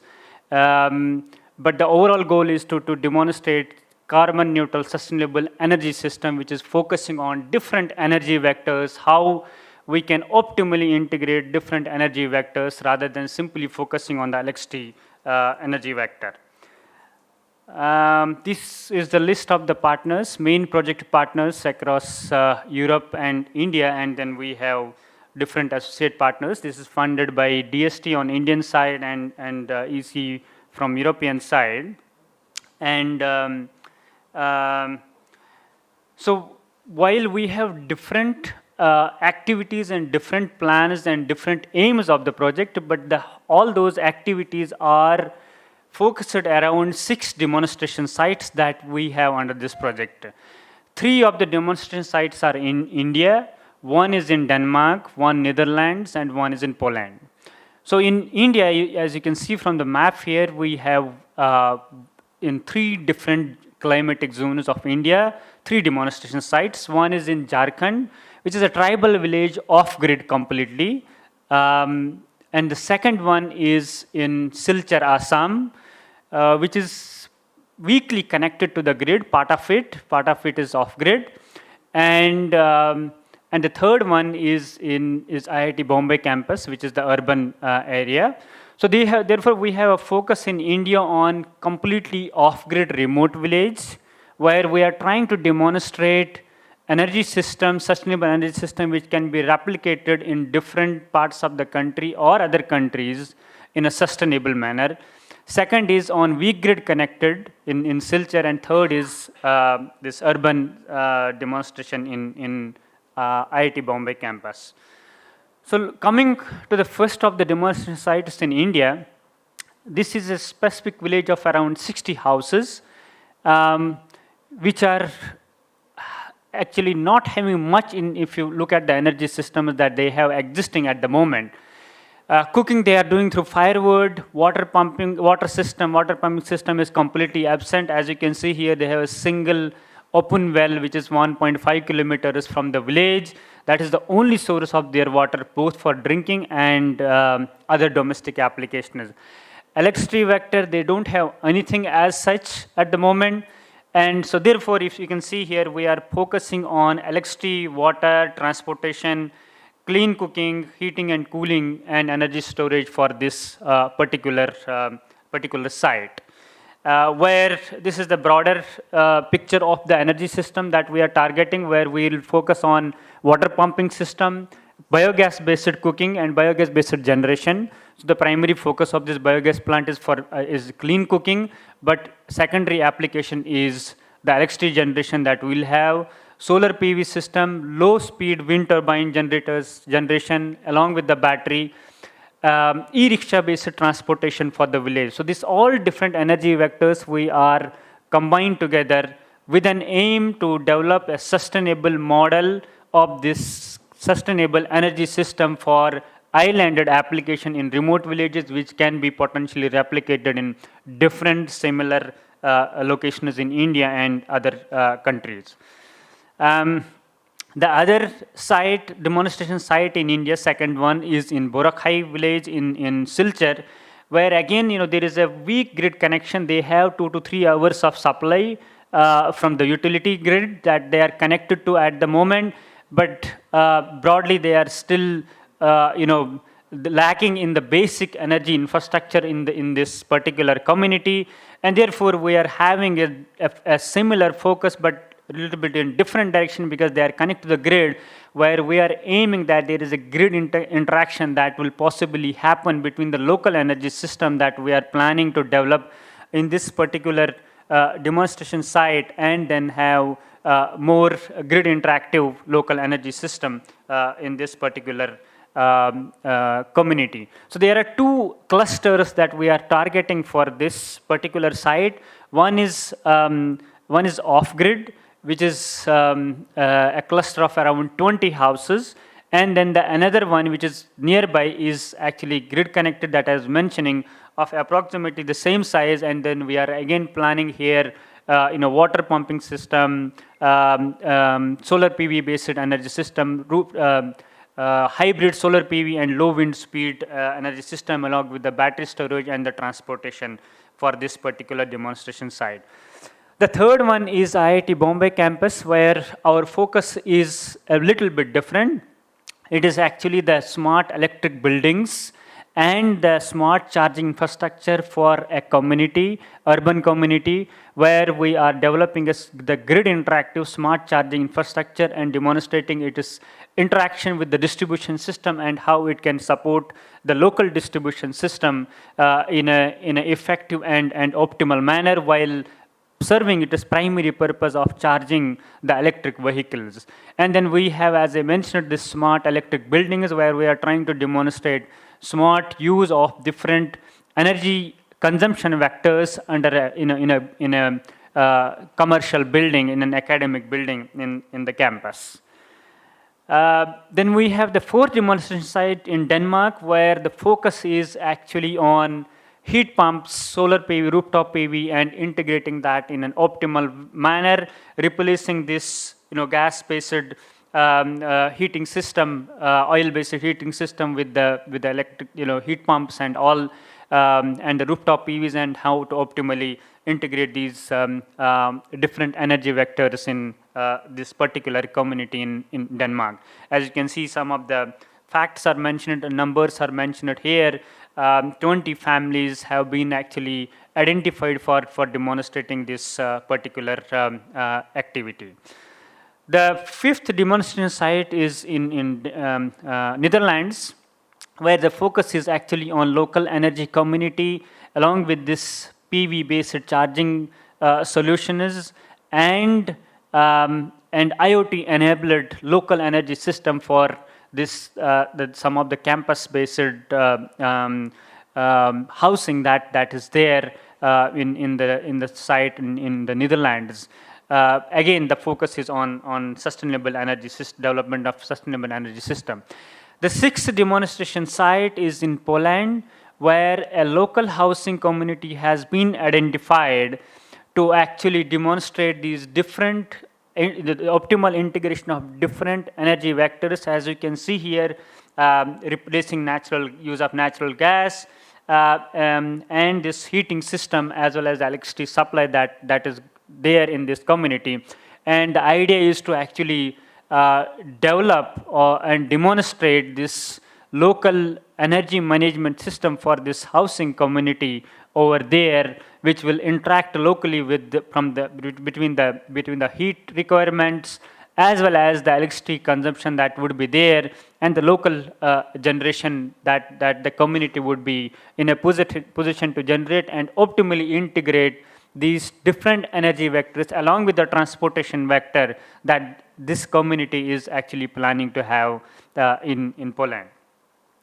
So these are the different activities where European and Indian side are actually collaborating on different activities, and how we are trying to have a constructive collaboration and learning between the European side and the Indian side, between the demonstration sites that we are having in India and the European side, and how we can exchange and benefit from each other's learnings and the collaborative activities that are planned under this particular project. As I mentioned, it is at an early stage, and we will have actually more learnings and experiences to share in the future events from this particular project, and we'll be happy to provide you any clarification, any feedback that you may have for this project, either through offline or online mode. With this, I would like to conclude this particular presentation on the Sustenance project, and thank you to the organizers for organizing this event. Thank you. Thank you very much. Last but not least, Nikas Sargiu will also be presenting a not ended project yet, Re-Empowered, after which we will be able then to discuss a little bit about the key findings that we can take away, and basically then find out what are the necessary next steps. Okay. Thank you, Mr. Chairman. Good afternoon, ladies and gentlemen. My name is Nikos Hadjiargiriou. I am coordinator of the Re-Empowered project, which is how renewable energy can empower European and Indian communities. And the co-coordinator is Mr. Suman Mati and Chandan Chakraborty, Institute of Technology, Kanpur. So the partners of this project are 7 European and 7 Indian partners. They include NTUA, Imperial College, Denmark Technical University, DTU, Bornholm Varne, Protasys, Deloitte, and Daphne from the European side, and from the Indian side, Indian Institute of Technology, Kanpur, Indian Institute of Technology, Bhubaneswar, Breswar, Aya National Institute of Technology, Central Mechanical Engineering Research Institute, Indian Institute of Science, Indian Institute of Delhi, and Lab Concern India. And the work is financially supported by the European Union's Horizon 2020 Research and Innovation Program, and the DST, the Development of Science and Technology from India. So the main goal of Reempower is to develop and demonstrate solutions for energy transition of island and weakly interconnected systems based on microgrids exploiting multiple energy vectors. And the benefits will be demonstrated, leading to an increased share of renewable generation and higher energy efficiency of the wider local energy system. So the aim is to develop a complete set of solutions for local energy systems that will be demonstrated in 4 pilot sites, 2 European and 2 Indian. These sites have a different level of maturity. They are complementary in terms of size and organization. And in fact, the European sites are already quite well developed, so we are doing additional work, while the Indian sites are starting, and one of them starts from scratch. And to realize this project, we have developed a number of solutions, a number of tools. So we have developed an energy management system for isolated and weakly interconnected systems called ECO-EMS, an eco-microgrid, which deals with a smaller energy management for smaller off-grid systems, a smart meter local load controller tool, a converter. There has been a lot of work here on power electronic converters, especially by our Indian partners, for DC and AC microgrids, an electric vehicle charger. We have developed an energy planning tool, a digital platform to help citizen engagement, eco-resilience. This is an important also tool because, as you will see, one of our demonstration sites is suffering from cyclones, so we need to provide a resilient infrastructure for wind turbines and PVs. We have developed eco-monitoring, which is a measuring device that monitors water and air quality, and we have all that developed overall a cloud-based interoperable platform. The 4 demo sites is Bornholm Island in Denmark. This is one of the developed microgrids. It's an interconnected island that received the 2019 Responsible Island Prize for the AC. And here's the idea is to investigate synergies of integrating energy vectors, power and heat. Kythnos Island, this is the place where the first microgrid in Europe has been developed in 2001 to electrify 14 vacation houses. And we want to see how we can optimize operation and increase penetration of renewables. Keonjhar in India, these are isolated villages. There are some existing renewable facilities of PVs, but this is to be upgraded to improve the living standards of the community and also the business of the community. And then a very interesting site is the Goramara Island in Ireland, Goramara Island, which is not interconnected. Residents in this island live in very poor conditions. And as I said before, there are severe cyclonic storms every 5 to 10 years. And the aim is to develop from scratch a microgrid to electrify more than 1,000 houses in this island, and also to help electrify transportation. So let me just spend a couple of minutes for each of these cases. So in the Bornholm Island in Denmark, there is already some facilities for the heat production. There are 4 megawatt boilers fueled by locally produced straw, some electric boilers for reserve and peak loads, and a hot water storage tank. And these are the heat sources that provide the heat to the local district heating network. And the demo will provide means for integrating more electricity from renewables. So the electric boilers will be activated when there is excess production from PVs to avoid risk curtailment. And also you will use the excess PV power to provide heat to the district heating network. This is the Kythnos Island that again, this is the whole island where we will develop a number of tools to help the planning to increase several of the renewables and also to monitor the air quality. The microgrid of Hydromandra is perhaps a very interesting case. It is, as I said, the first microgrid in Europe, built in 2000. It includes PVs, batteries, and a diesel generator that is used only as backup, very rarely. And what we want to do is to optimize the operation by providing optimal dispatch of the resources. We will also implement hardware solutions on the field. An important component is the smart meter load controllers for demand side management. So flexible loads are controlled by the energy management system. A cloud-based platform to collect and manage the data from the site. And also a digital platform for raising citizen engagement.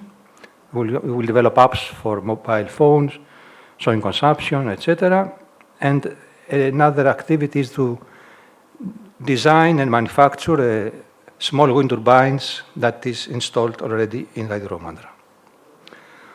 Guaramar Island, this has a population of 3,000 residents, and the following energy resources are planned, are already procured to be installed in Guaramara to provide electricity for 1,100 houses, along with schools, shops, and the health center.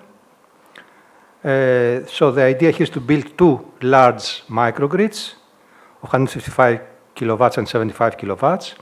This will be done using commercial software. And then a 20 kV microgrid, kilowatt microgrid, will be installed using technologies developed in the project. So there are several very interesting technologies involved, power electronic technologies, which include a partial power converter to integrate PVs, a silicon carbon-based DC-DC converter to integrate batteries, a load flow controller to interconnect the microgrids and transfer power between the two microgrids, a power conditioner multi-level converter for harmonics, a charging station with local PV and batteries for electric three-wheelers, and also they will develop an electric boat to carry 15 passengers. At the moment, all this is manually operated. There are dimmable street lights, cyclone-resistant structures for PVs and wind turbines, and of course, there's special focus on optimization, demand-side management, and community engagement. On the right-hand side, you see the electronic, the components. Perhaps it's not, we don't have time to go into the details, but overall, as you see, there are the two microgrids. They're connected. You see the charging of a ship and also of the three-wheelers. And then we have Kionjar. Kionjar is an existing microgrid of 22 kVs that primarily supplies consumers during night time with limited capacity. And now we will put on top another 50 kilowatts to support commercial applications based on PVs, 30 kilowatts, 10 kilowatt biomass, and 10 kilowatt biogas. Again, we develop charging facilities for three-wheelers, smart meters, solar dimmable lights, demand-side management, and community engagement. And we develop and demonstrate how various energy sources are integrated by means of high energy efficient converters and their control. And another interesting thing is that we have implemented a livelihood program to complement off-grid systems in selected remote villages, aiming to create support ecosystems to promote income-generating energy uses in agriculture and small business. And so overall, at this moment, we are halfway through the project in the second year. We have already developed the planning of the system. We have made the analysis of the smart grid architecture model for the interconnection of the tools at the demo sites. We have defined primary and secondary use cases. We have defined the obstacles to innovation. We have developed control algorithms, also for the multi-energy vector optimization, demand-side management, and forecasting. We have developed business models and financing tools. We have manufactured a small wind turbine that has been also installed in Kythnos. We have developed a cooperative society of Kionjar. That was also a very interesting activity where we have already some energy community and the physical workshop was organized. And we have run several dissemination activities. And here are two characteristic examples of the way the small wind turbine has been manufactured in a workshop and also installed in Kythnos. And the Cooperative Society of Kionjar demo site called Aranipada Grama Saktis Samuha. And you already have a structure of this organization. So that's all. Thank you very much for your attention.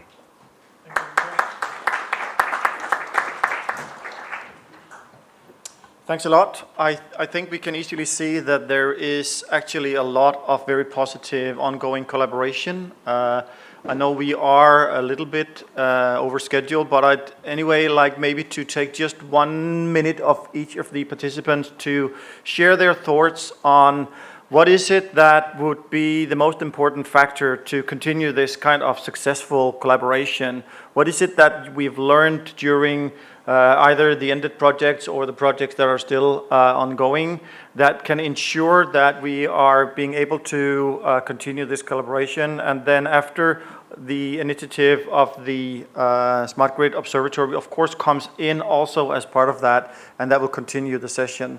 But Pierre-Jacques, maybe you'll start sharing your thoughts on what is the most important learning from these 4 years. I can catch. I will catch. Okay. Okay. So for me, cooperation is really important, and from the very beginning of the project, even before the project, is even better to have already contact with the partners. And after, it should be really a narrow cooperation. For example, for iElectrics project, we had every week weekly meeting, and it was really important to follow, especially during this crisis. It was really important to do this. After, I will say, it was quite a challenge to brought all this equipment, build in manufacture in Europe, in India. And it's costly also, so it's better if we can find a way to develop the solution directly in India and not in Europe, even if it is designed in Europe. And then I think it is also very important to test as much as possible all the solutions before to send this solution in India, because after it's quite complicated to test with real customers, of course. So this is the main 3 points that I will mention regarding iElectrics. Thanks a lot. Really good. You have also complementary thoughts, Dr. Ganestas? Yeah, whatever PJ is saying, I agree with that. And apart from that, I think one thing which we learned is, you know, the way the French and the others do the project, we don't do it. You know, the project management is very thorough. They go to the detail, the formats, and the pursuance and the continuous, you know, of doing that project every Wednesday. At the same time, we used to have a call. So I think that is something which we don't do very comfortably here. And one of the things, you know, if you see today, PJ presented our Indian project. You know, I did not present. You know, I think that is what the important key is. We should learn from each of the project, and that is significant. We should have that cross-learning exercise, and we have already requested that Austrian, German, everyone will make a presentation to what they have learned, and that is an important aspect, that learning coming from each places. And what is also come out is, you know, though we say that developing country, developed country, but energy is the same, electricity flows the same way. it is possible to implement and do what is done in Europe here.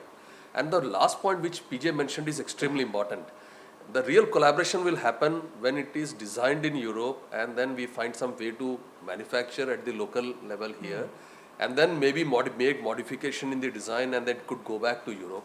And what India is extremely good at is developing innovations which are of low cost. And that possibly nobody will understand in the developed world because, I mean, I'm sorry to say, the developed world has got so much resources, money, they will never understand the impact of doing it at less cost. You know, every cost is important. Like for instance, getting an engineer from Socomac is very expensive. So therefore we looked at developing an internal person here for us. So all and every aspect is extremely important to develop that. I'm not saying that you should cut corners or develop a cheaper product, but something where you can possibly save, we should save, looking at the economy and the situation of the country, and then possibly from here things can go back there. And end of the day, producing things at low cost is useful for everyone. Thank you. Wow, a lot of good thoughts already, I think. Nikos, you have not been involved in the project as long as the two gentlemen here, but maybe you can also bring some thoughts on the most important learnings from the first 2 years. Can you? Yeah, there is also a microphone.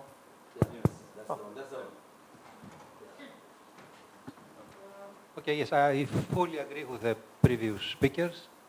I agree first that the collaboration is the most important factor of success of these projects. But we are very happy for this. And it's really two teams that are complementary in their expertise. I would say that the Indian partners are very good in the power electronic fields, so they are developing excellent components, and we have learned a lot from this collaboration.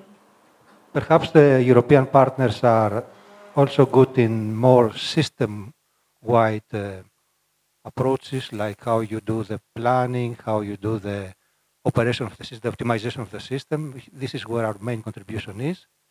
We have learned a lot from the different websites, pilot sites, because some of the things that are done now in Goramara have passed from that in Europe, so we know a bit how to start this. The community engagement is extremely interesting for us. Also, this is, in Europe, of course, in India are very different the situations. So to develop an energy community in India, I find it very, very fascinating. And although at the beginning there has been some slow start until we synchronize, now we are really enjoying this collaboration very much. Thank you very much. Sunil, you have not been doing actual project implementation, but you have been looking a lot of the data and the different aspects of the projects. What are your thoughts on actually taking it to the next steps here? Yeah, since utility has a prime concern towards managing loads, so these tools are very much there and they are capable. So, but a lot of testing and customization is required. So for that, we need to have furthermore interactions and practical on-ground demonstrations.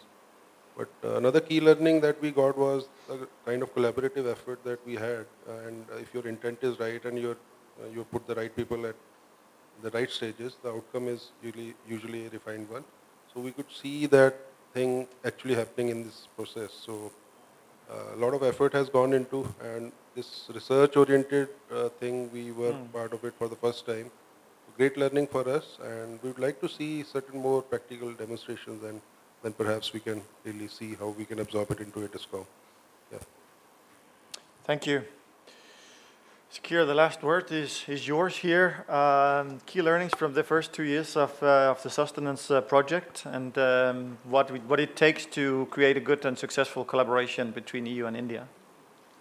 Yeah, thanks, Thomas. So, in line with what earlier speakers mentioned, I would like to reiterate that the collaboration for successful execution of these projects, the active and constructive collaboration is very important. for these kind of projects, because that's what is going to actually bring together the strengths of different partners, consortium partners across different countries put together, and then the outcome is bound to be very productive and valuable. For example, in one of the demonstration sites in India, we are doing multi-utility heat pump application. Our European partners have very good experience in heat pumps, but the application of heat pump here is a bit different than what is it in Europe. For this particular village, we are using this multi-utility heat pump for drying the vegetables, for chilling milk that they are actually milking from the cows they are having, and for some storage activity. So the expertise from European side is coming in that, but we are customizing that for Indian application. Similarly, for example, in Indian demonstration sites, we have involvement of the stakeholders from the beginning, from scratch. Because as I mentioned in my presentation, the energy system that we are developing in one of the sites is coming from the scratch. So the involvement and engagement of community is coming from the day one, and that learning coming out of that, the involvement of the local community is a learning for the European partners. So therefore, identification of the strengths of the consortium partners and how effectively that can actually benefit each other is very important, and we have to a large extent put a lot of effort on identifying those strengths and how we can actually benefit from each other's expertise in the consortium. I would also like to conclude with the suggestion that there are a lot of learnings that would come from different projects in this bridge activity. I think there should be an attempt to develop a platform where the learnings from, let us say, the concluded projects or advanced projects can be utilized and put to use by the projects that are going on, and possibly vice versa as well. So that there's a more good coming out of these different projects that are being done under EU and India collaboration activity. Thank you. Thanks a lot. I think we can conclude that there is definitely an appetite for collaboration. There is also some very interesting concluding remarks here in relation to how do we ensure that we are not losing all the knowledge. And I think, Sveta, maybe you will have some ideas in relation to the Smart Grid Observatory that will be starting now. Can we give a warm hand to the panel here? Thank you very much for your contributions.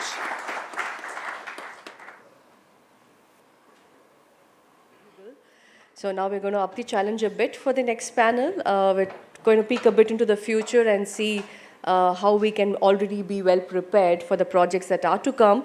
So I'm going to invite on stage the next set of panelists here, Patrick Clarence from the European Association for Storage, and he's the man who consolidates a lot of things from the European Union on this topic. So please take the dais. Then we have Ravindra Kadam from the Central Electricity Regulatory Authority for India, who would be sharing his perspective on what's happening, the state of play here in India in terms of the regulations and policies. Then, of course, we have 2 or 3 interesting presentations. So this panel is sort of a little bit of mix. So we're going to be looking at the policy and regulation, and then we're going to be looking at a utility on how they're trying to resolve this issue. And then we're also going to talk to development and funding arms on how they're looking at this topic. So we have next Mr. Ganesh Das from Tata Power DDL, and then also Mr. Ishan Purohit from IFC. To join us on the stage. And lastly, we have from GIZ Bernard Wokler. Request you to join us here. So good morning, ladies and gentlemen. Thanks for inviting. I'm Patrick Clarence. I'm Secretary General of EAST, the European Association for Storage of Energy. And we are a member-based association reflecting the whole chain. So you have from lithium salts suppliers, equipment suppliers, we have researchers, we have project developers, utilities, DSOs and TSOs, being all the chain in the membership. And we are therefore representing all kinds of technologies, not only batteries, there is heat storage, there is mechanical storage, obviously electrochemical, but also electrical. So there's a lot of different technologies in there. This is why we're here. This is what's happening. That's what's happening in the EU, and this is what's happening globally. We want to go from a centralized dispatchable generation to a decentralized, decarbonized, but therefore variable generation. That's what's happening. And in the EU, we decided, and it was mentioned also by Mathieu before, to go to 45% of renewable electricity, or energy, in Europe by 2030. It means we need to triple what we have installed for the moment, and this in 8 years. I don't know if you realize the size of what we promised to do, or what we want to do, the endeavor we're going to. This would mean that we will reduce 55% of greenhouse gas and be net zero by 2050. That's our aim. There are a lot of challenges for the grid. You see it here, you heard it here this morning. More and more curtailment. So we need to see how we can avoid, on one side, to have 3 times more renewables, but to curtail them all, and to avoid that we then have the backup power from fossil fuels, which is very often happening today. If you curtail in Europe, you have very often gas peakers to replace this curtailed generation, which is needed somewhere else. So the grid can work together by interconnection, demand-side management, a lot of different tools, but I will focus on storage now here, which is part of these challenges. So we need to have the grid evolving. That's why we're doing all these research projects. We need to have faster services, because now the ramping rates are changing in the system. We need to react more accurate than before. And we want to have the backup which is clean. We want to decarbonize by 2050. We cannot wait to decarbonize the system services and the rest of the system until 2049. And we need to more and more to bring energy from the windy and sunny moments to the non-windy and non-sunny moments. So shifting energy. It's not only about flexibility of the system, it's about energy shifting. I will come back to this in a moment. So how much storage would we need if we want to go there? First of all, I want to highlight an important point. There are 2 types of services that storage can bring. One is where you basically use it to store the energy, but you don't bring it back to the electricity system. So you take renewable electricity, but you don't bring it back to the electricity system. You store this energy in a different form, like it could be heat or hydrogen or others. And this is very important for flexibility. It is very important to decarbonize other parts of the system, but it makes very often not as much sense to bring it back as electricity. And then you have the electrical storage, electricity in, electricity out, which is needed to shift energy over larger moments. And there you have a lot of known technologies to do this. This is what we have installed in Europe. For the moment, we have roughly 10 gigawatt of battery storage and roughly 50 gigawatts of other storage. So you see the battery compared to pump hydro, which is the biggest one, is in maybe 20% or even less, 80% to more than 80%. So it is a situation where we have today a huge increase of these new battery storage devices, but it's not the biggest one and it's not the only one we need. We heard before heat storage, decarbonizing heat. We have all this working. How much do we need in Europe? That's mainly the crux which we have. Today we have roughly 60. We deploy 1 gigawatt a year in Europe. That's what we do. That's what we need by 2030, 200, and by 2050, 600. So you see that there's a huge gap what you deploy today and where we need to go for energy storage. We want to change this by asking for specific support. And we believe that if you don't get this, if you don't have the market design right, if you don't have the incentives and the signals right, you will not get there.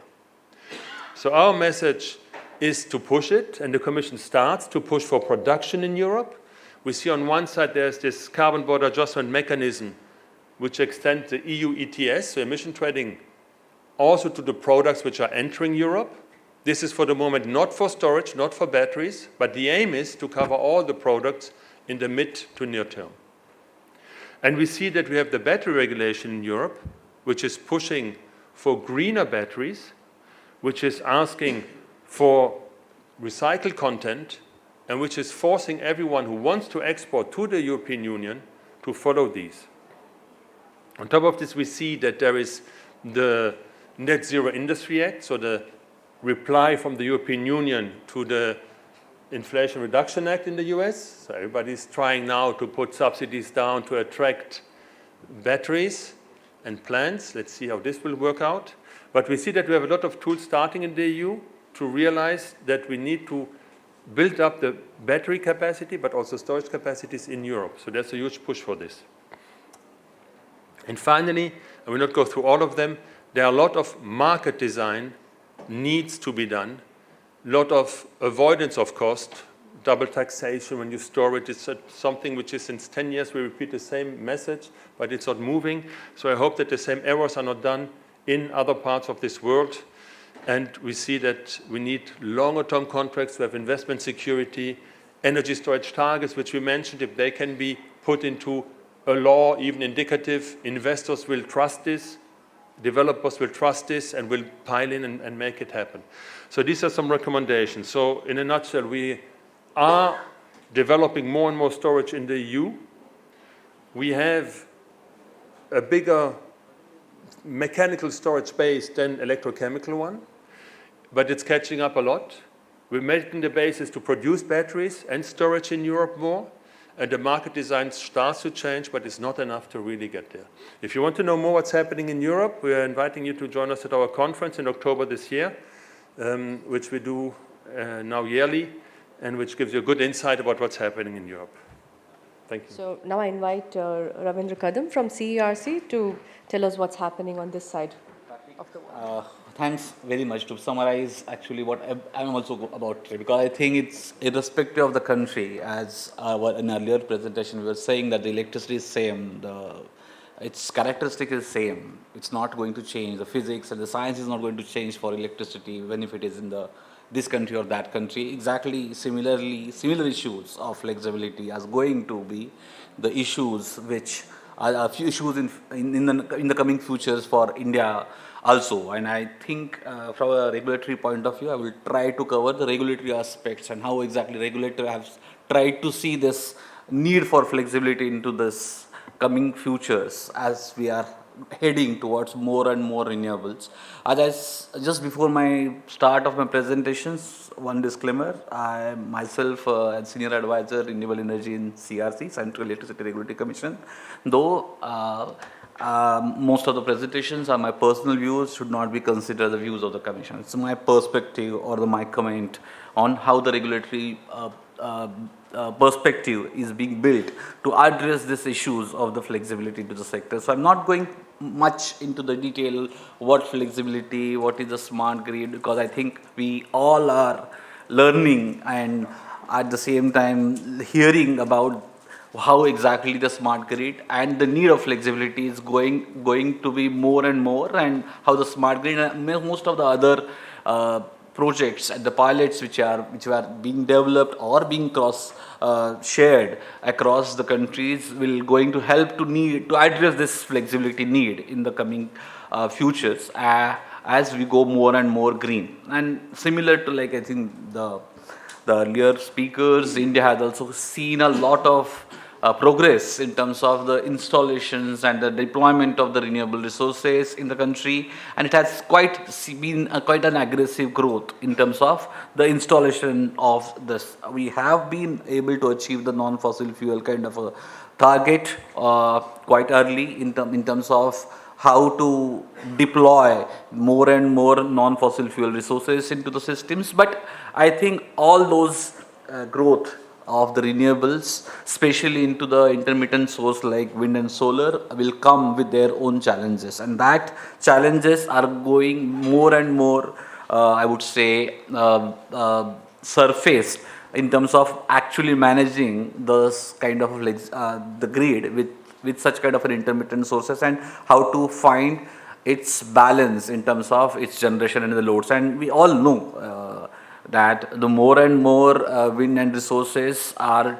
making sure that we have a much more ramping requirement in the evening to meet our evening peak. And as we have been given a must-run status to the renewables, the most of the renewables which are in the daytime are pushing the so-called non-conventional resources to either run into the technical minimum or go to the shutdown period. So making sure that the same reliability of resources are there in the evening is going more and more difficult, and that in that aspects we are going to have more and more flexible resources into our systems.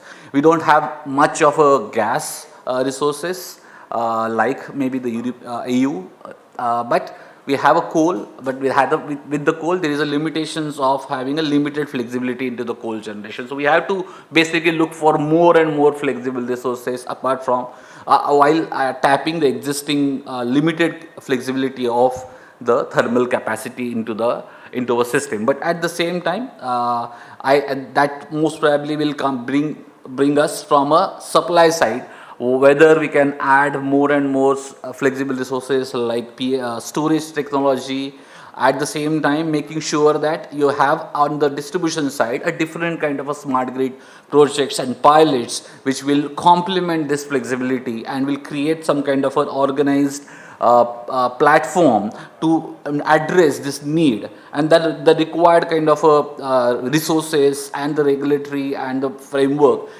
which are need to be placed to tap this kind of what I would say the flexibility from both the sides. So there is a flexibility address need to be done at the larger level from the supply side, where you put more and more flexible resources.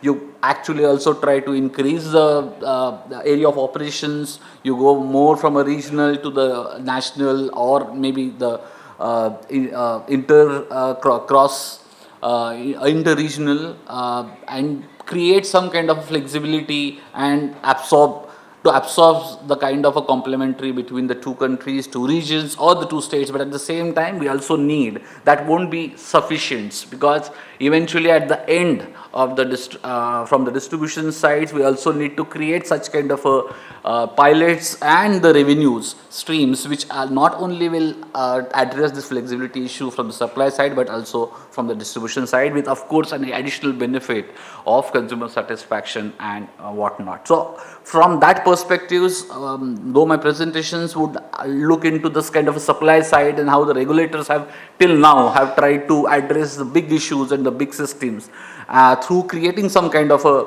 regulatory measures. So in that I would just like to summarize these 3-4 interventions by the regulators by creating a forecasting and scheduling framework, which was basically at one side you are allowing the renewables to have a must-run status, but making sure that even though they have a must-run status, there is a responsibility being a grid connected entity to create and give some kind of a forecasting, and giving that kind of a framework was a big thing in India, and we have been able to assess that to at least create that kind of a possibility of how much of renewable at a time can be managed into the system, and what kind of a intermittency is the state, the country or the system is going to address. In addition to that, of course, as I said earlier, since we have been dominant with the thermal capacity, which used to run almost 75 or 80% of the PLF, plant load factors, but now we have been pushed those fleet to a more technical minimum of 55%, and going forward with this new standards of the CA, Central Electricity Authority, which can be further pushed to a 40 to give a more push for more integration into the renewable. In addition to that, I think there is been a serious attempt by the regulators to take care of an ancillary, to introduce an ancillary framework and organize ancillary framework into the system, because till now, the way we have been able to manage the systems, being a large synchronous grid of more than 180 gigawatt of peak demand, now it is more than 200 gigawatt. There is a inherent complementary among the states, and that inherent complementary used to absorb a lot of variability and the imbalances, energy imbalance into systems. But at the same time, we also have a unique deviation settlement mechanism, kind of mechanisms where the imbalance, this real-time imbalance used to have a kind of a framework, settle it with each other with some kind of a pricing framework, but which all this was in some sort of an unorganized manner.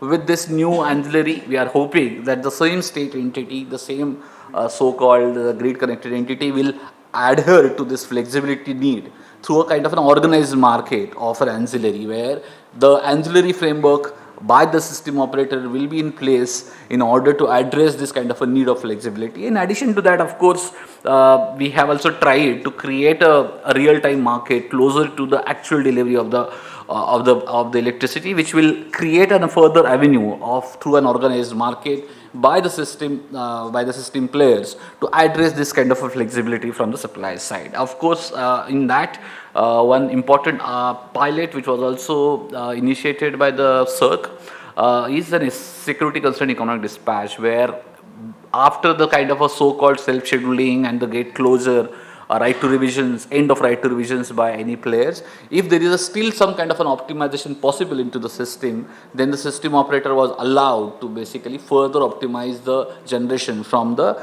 interstate connected generation resources, and that has actually given a quite a good results in the last 2-3 years, and that pilot have actually more than 2,000 crore, have shown us more than 2,000 crore saving in the last 2 years.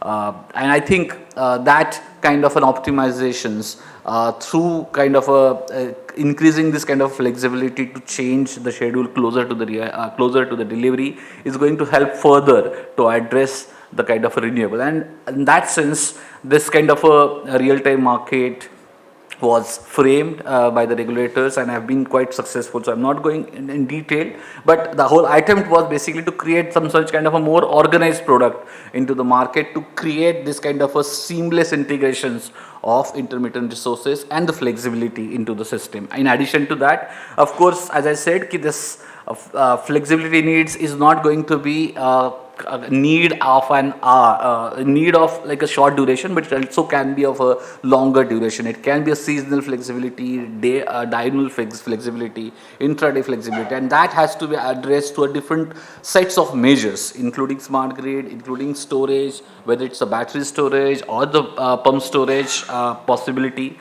and that kind of a push from the policymakers and the regulators are being seen into the supply side. And at the same time, as I said, this smart grid flexibility and the roadmap for this smart grid flexibility needs to basically go through this kind of a some kind of an opportunities and the challenges in terms of identifying the enablers and barriers. I think the observatory is making a really good case for this to create kind of a standardization of how to assess this kind of a pilots of smart grid and how to create that kind of value of flexibility through different kind of a organized market, and what can be the key aspects in order to address the change of behavior into the generation side and also from the consumption side, while making sure that the cyber security and the privacy aspects is taken care. I'm not sorry for this repeat slide, and more or less it can be basically encompasses that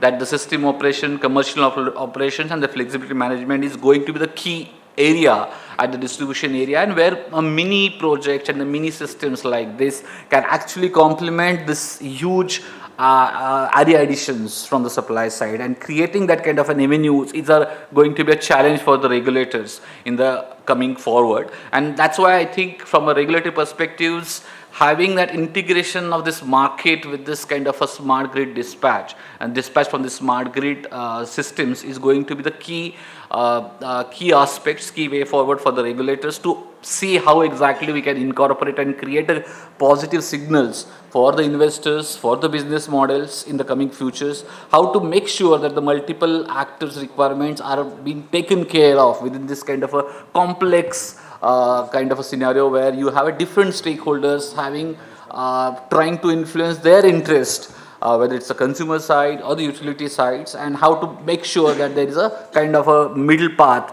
can be found for the regulators to create that kind of an incentive at the same, while making sure there is a commercial implications available into the system. At the same time, as I said, creating a different market product, whether it's an ancillary, real time, or any other specific flexibility product, is going to be the key to create this kind of a smart grid systems, having access to that an organized market, and making sure this kind of a small projects, smart pilots will have a take even at the larger scale and from the supply side through a more organized way. Of course, making sure in that, of course, the regulators will also have to look into the security and the supply, cyber security kind of an issues in the coming futures, and that overall will kind of create the kind of an intersections between this kind of a huge aggressions from the supply side to create the kind of a more and more greener futures, decarbonized sector of power sector, but at the same time creating an avenues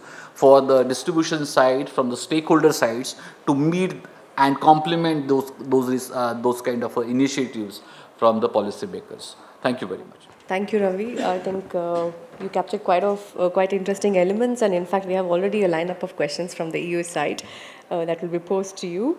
But I think now we're going to slightly shift gears and move to Mr. Ganesh Das, who's actually implemented one of these projects. Interestingly, I do get this question from the European. We have a few, when we talk about energy storage, we're integrating in megawatt scale right at the distribution level already, not the transmission.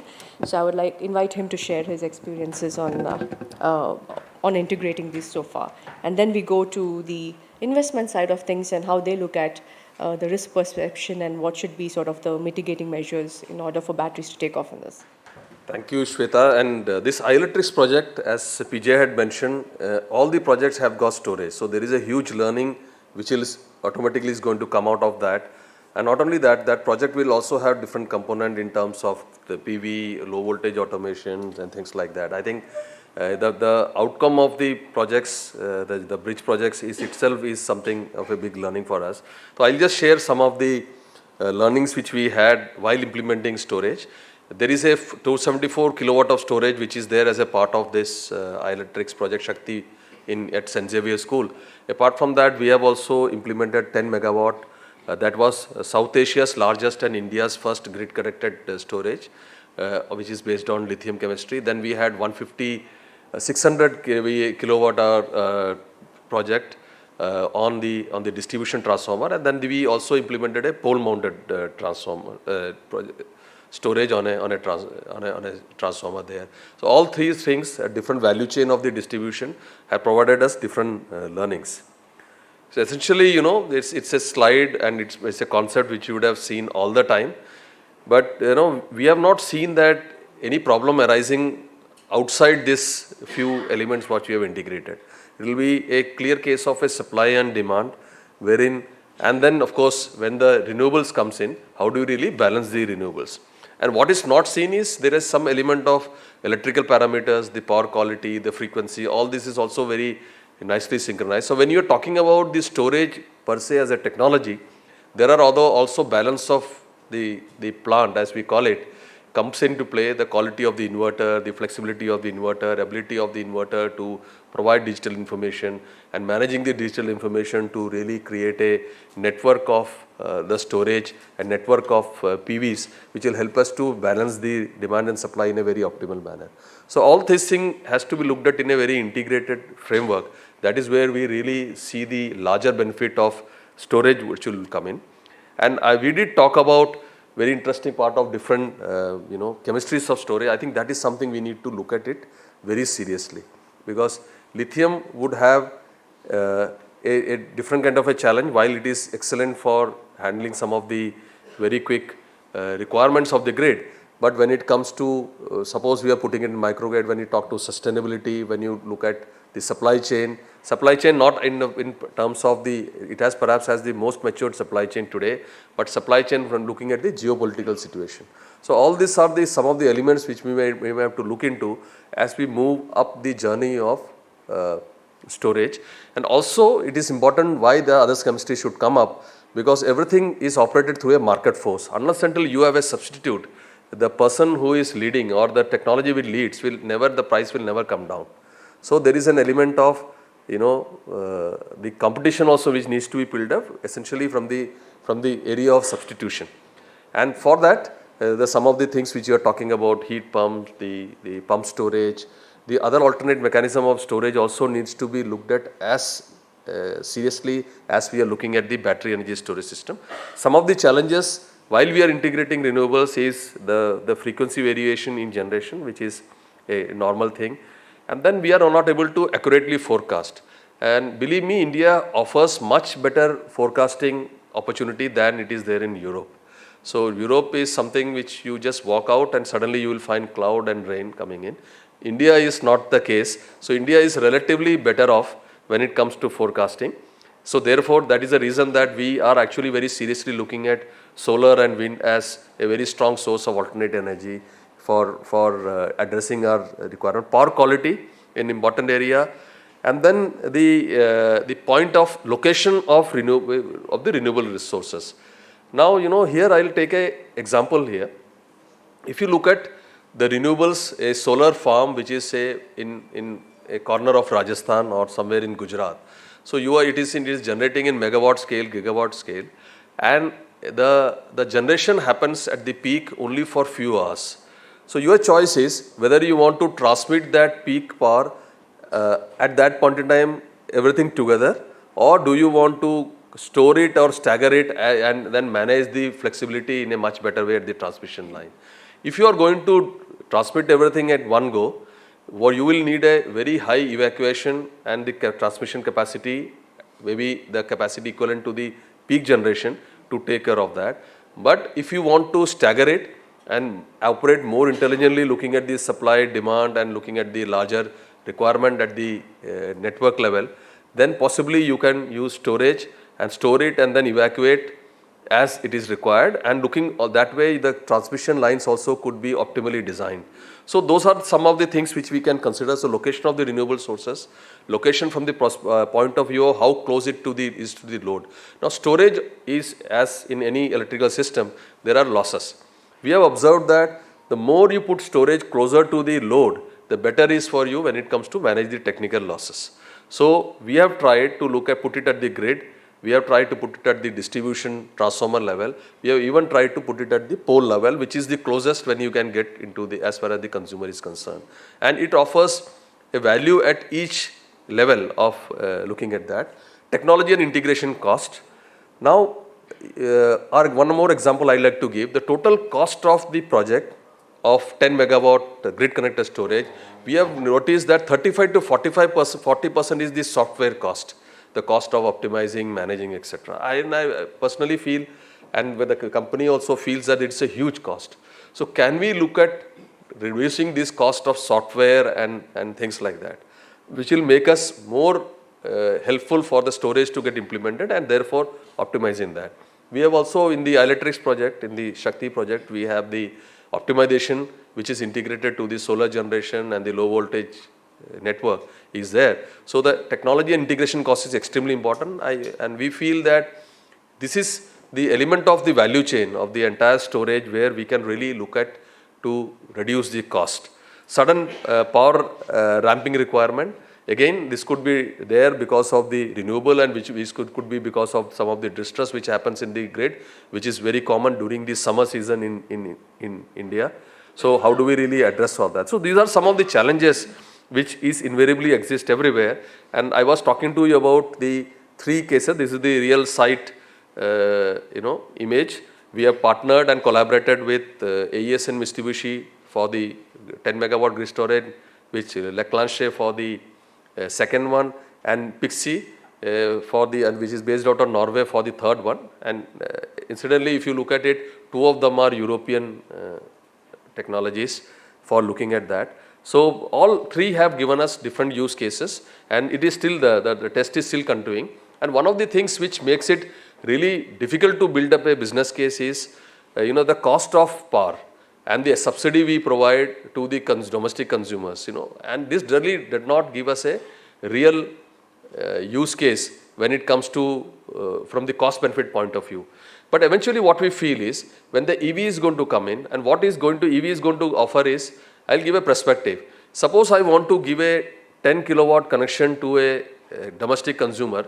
There are guidelines which is offered by the regulations which will help us, which says that you can do it in 7 days, 10 days, 1 month, as the case may be, depending upon the guidelines given by the state regulator.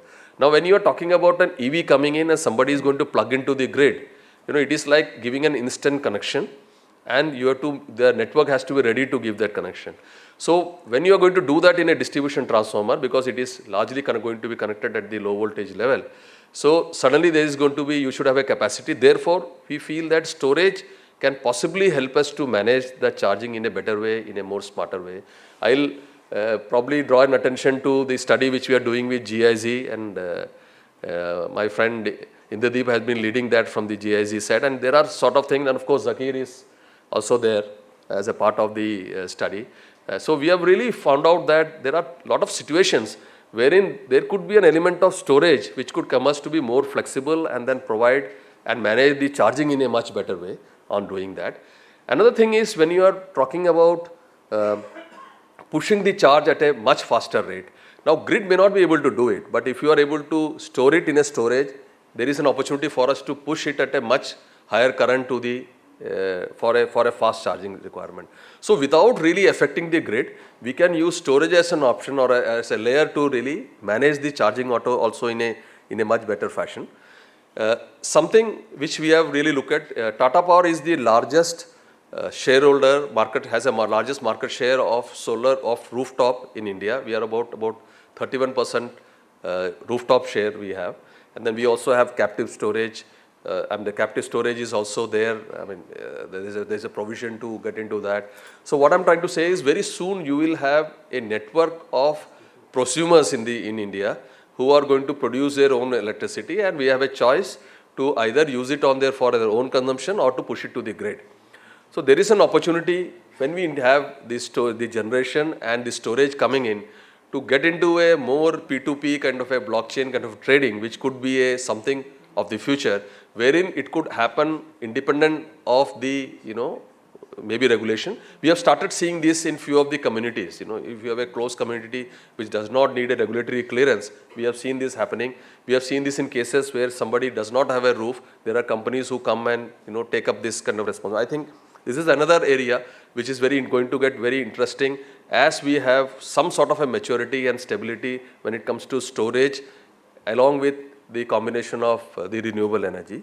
Thank you very much. This is what I thought I will share with you today. Thank you.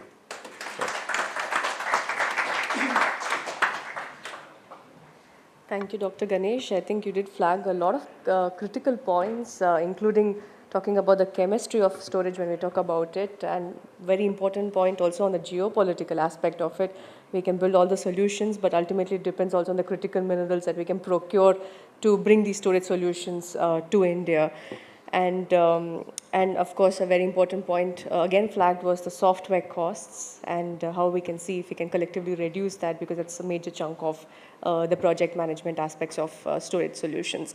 So with that, I think I'll now switch gear to IFC, and I invite Ishan, who would like to share some of their experiences, because they've been undertaking a couple of projects on this, and from a project perspective, they'll be able to share a bit more. We are basically the private sector arm of World Bank, and in IFC, I belongs to infrastructure advisory team, where our job is basically to create the pipelines for investment. So the work and the case studies I am going to share with you, these are hardcore technical, but we are actually looking how we can make investment in these projects and open the sector for large sector private investment. So, and I will try to make it quick, summarize in limited time, because I know that in technical points it's endless, but I will try to keep it close. And it is, I was hearing earlier presentations, especially of Mr. Das and from CARC, and our problem statement is actually fully synchronizing with the thoughts, actually. And now I am confident that we were not doing mistakes. We are in safe line. So I will structure the presentation in these 3-4 bullet points, but just giving the glimpse that where exactly IFC is working, especially in context of India on storage side. So we are looking at storage not only from grid side, but with the CNI as well. So from market mapping, from due diligence, all sort of things are done. We are working with SECI as well and have our FASA. And yeah, these are the things. World Bank has supported 2 solar cum storage bids of SECI, which has been successfully bid out, especially for Leh and Chhattisgarh, and parallelly we are working with them. So the earlier points from that CRC had mentioned about the capacity increment of renewables in India, and it's very encouraging, more than 120 gigawatt installed. I just want to put attention on that. Out of this 120 gigawatt, it's around 92 gigawatt is solar and wind. And interesting thing is that 7 states in the country which is having basically around 95% of the capacity. And we are looking from grid hosting point of view. So if you see, wind is very much state specific. So 100% capacity of wind is limited up to these 7 states. But apparently 92% of solar is also here. That is one aspect. Second thing I want to put highlight here is basically the way new solar projects are coming, especially after 2016. The capacity of solar and wind projects, it is in 3 digits, right? It's 100 megawatt, 300 megawatt, and mostly those are connected with ISTS network. Just giving you the vague figure, whatever data is available in public domain, the average CUF of Indian wind capacity is less than 20%. I am not project specific, average. And average CUF of entire solar capacity of India till date is less than 24%. This is available data in public. So I'm thinking from that perspective, we are talking about ISTS connectivity, and we are this much underutilizing our infrastructure. So that is second aspect where we actually start thinking about that, how we can actually increase the use of this one. And the most important thing is that every solar and wind project is bankable and linked with the bankable PPAs, which is having upper limit of energy supply. So it's not like the developer can do anything with the project to increase the energy capacity, because then regulatory framework is needed. So with the development of sector, the challenges are also coming, and the challenge is mainly, especially from the curtailment point of view. As I mentioned, specific states are there. Their networks are there at a time when developers are also very smart. Now that the way projects are developed, the DC capacity of solar is now around more than 60%. So they are having 2 losses. One is clipping within their periphery, and obviously curtailment losses. So the estimation for 2024, it is somehow in adjustable range, but see the scenario of 2030, the solar curtailment is calculated around 9%. And it will pretty more than that one. I just want to take your attention on this slide, especially a figure on right side. When we are clubbing this with coal, a grid of India, which is more than 400 gigawatt capacity, 70% more generation is from coal, and we are trying to reduce the coal generation. So if we go by 40% in 2030, the curtailment will be around 11%. So 11% curtailment of entire RE capacity will be a huge loss for sector. So bankability of the project will be in the key risk. So we are actually using 3-dimensional approach: energy transition and use of battery storage. So we know that we were having 175 gigawatt target. Now we are talking about 500 gigawatt. But in our opinion, it's a pipeline dream if we ignore storage.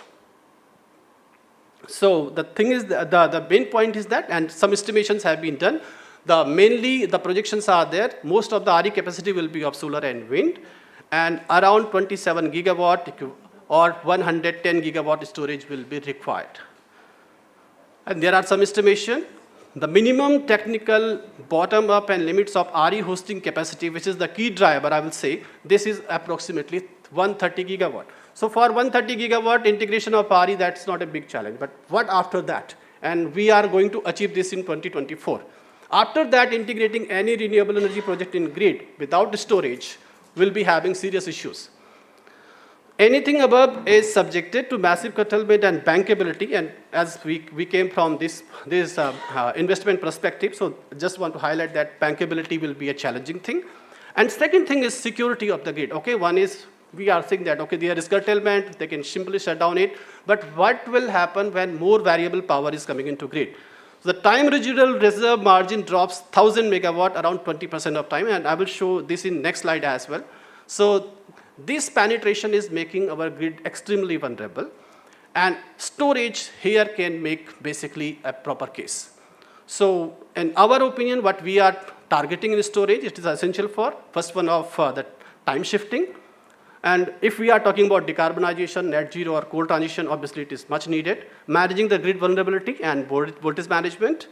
CapEx deferral, because cities are having their own limitations, constructing new transmission network, ROW, that is being a big challenge. And we can see that actually, the way the city loads are increasing and the way penetration of new infrastructure is being difficult, that's one. And then a lot of announcements of mitigating decarbonization targets by C&I players, so just want to flag this one. In our opinion, storage can be viable if valued properly. I just want to give you, because everything can't be shown here, but once, if we see above this one, first curve, so in Indian grid, around 26 gigawatt of thermal at bus is expected to operate around 10% of the time. This is the BA scenario. Considering fixed cost recovery at 55%, and we are targeting 40%, so delivered fixed cost of such plants are around Indian rupees 13. Variable cost of energy increases significantly with falling PLFs, which we are dreaming that. So peak is growing faster. The way, so you can see the pattern, especially in last summer's pattern of exchange at evening time when there is peak, and sir has mentioned very clearly, renewable solar is available at daytime, and winds are basically night specific. Either it is southern wind of India, either it is western wind of India. So at peak time, we are only having buy bits, no sell bits of RE, and which make a huge impact on tariff, and all discoms had suffered a lot last year, and this is actually the projected scenario for this year also. So peak is growing faster than the base, and adding more thermal would increase more insufficient, costly peak power.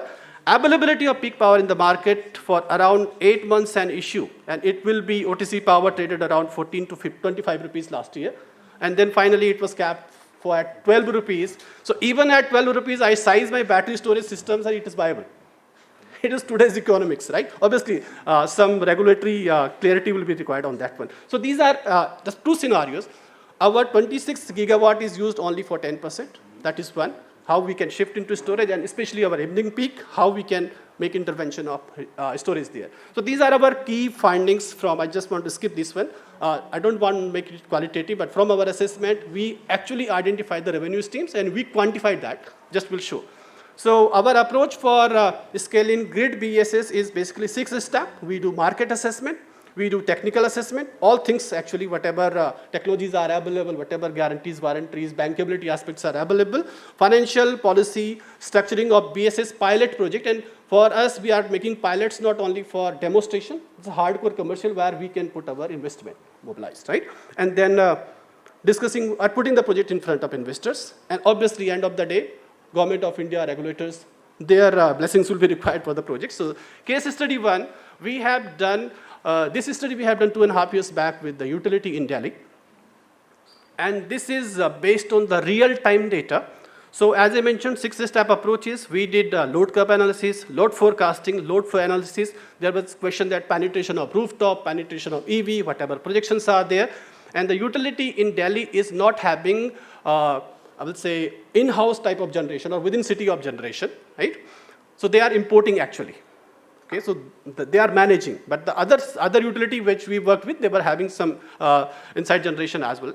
So the objective was basically the value streams. So first what we have done is load flow analysis. Second thing, DSM data, PPA, how much PPA they were managing, energy market analysis. Then we moved towards BSES revenue streams identification, which and number of things are being told, whether it is demand management, whether it's frequency control. So whatever is possible, we converted into revenue. And then we quantified whether this project make viability or not. And fourth one is analysis of BSS clusters, Up to each feeder level, we have quantified this one. Then techno-commercial analysis, sensitivity, and then the finalized we come with the BSS optimum sizing. So from this exercise for Delhi, that network, we quantified the capacity, just 150 megawatt hours, and just want to show that these are the results for different value streams. This is based on actual data, and each revenue stream has been quantified. And on the bottom side, this project was showing us viability, payback period in 7 years. You can certainly ask the next question, but what next step for this one?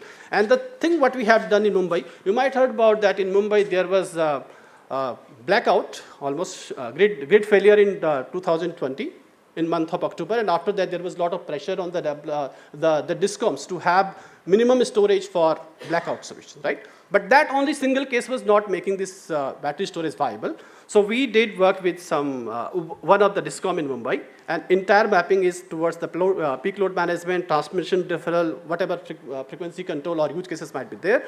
This is the real-time analysis I just want to show you. You can see what type of intervention battery can make. Without basis, the frequency fall, and with basis, you can see that how this frequency could be optimized, and that is converged into the, obviously, the revenue gain. And this is the last one. BSS business, we have identified 750 megawatt hours with 2 hours storage.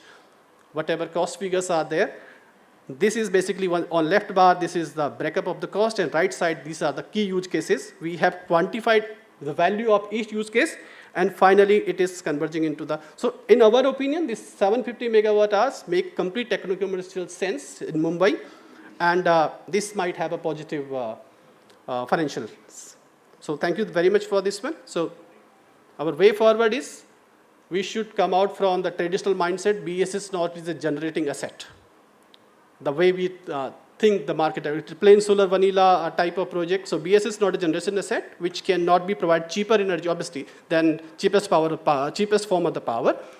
One cycle may not make it viable, except we are taking some special consideration in C&I sector where we are putting diesel replacement. But otherwise, if we are talking about grid, so we need to see for multiple cycles. Value of BSS in providing capacity in lies of PPAs, those are springly utilized except for peak, that can simply be removed. Valuation of BSS in providing resilience and system stability through regulatory interventions. And then finally, manufacturing is one issue. So we are till the time for grid BSS, we are totally dependent on international supply chain, so that is an issue. So thank you very much. These were the 2 case studies. It's already late today, but thank you for staying here during your lunch break. I would like to speak today about the new project of GIZ, about energy storage of renewable energy integration in India. The shortcut is STORE REN. I have only 4 slides, so we make it fast. It's financed by the Federal Ministry of Economic Affairs and Climate Action, and our political partner here is the MNRE. It's an IKI project. Short overview, it's planned for 6.5 years. So we want to finish the project mid of 2029. And we are now ready to start. And we have heard a lot today about cooperation. And we are looking for cooperation partners in the distribution level, in all levels. Our project will look on the distribution, and we want to find viable solution, business case in the distribution grid. Our total budget is 17.5 million euros, and we have consortium partners, which are Fraunhofer Institute, IEE in Kassel in Germany, and we have IIT Bombay. I think you have seen Professor Dr. Zakir before or heard him speaking. We have TERI in our consortium, and we have WRI India. And the coordination of all the project work is GIZ. doing for the next 6.5 years. Our project concept consists of 5 outputs. I only want to look shortly on each output, and I start with output 3. The output 3 is technical analysis and R&D networks. So we will look on technical solution for energy storage. We are not limited to batteries. We are open to any storage except projects which are already done in other GIZ projects like hydrogen.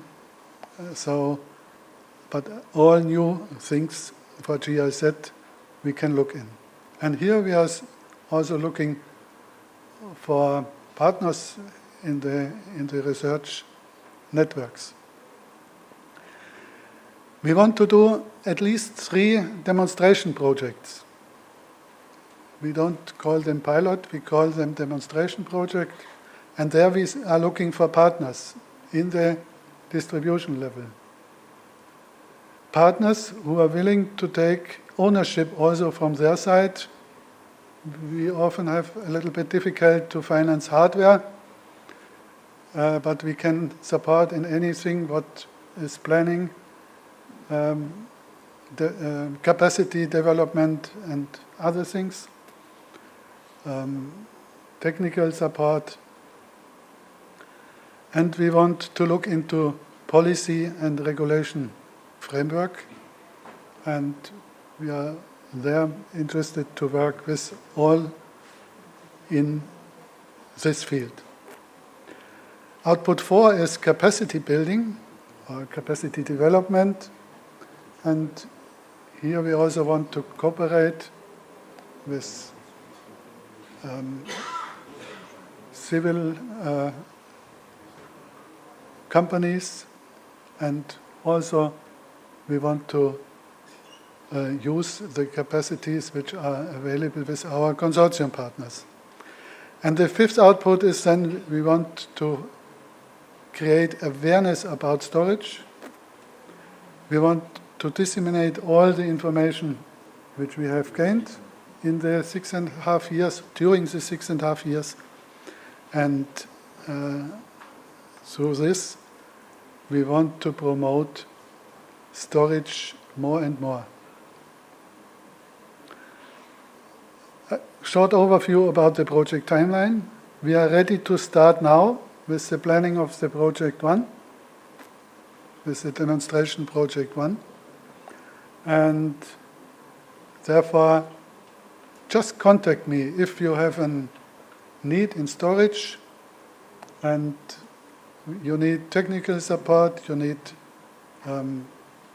perhaps also, this have to be discussed how we can do it, support in the viability gaps or things like this.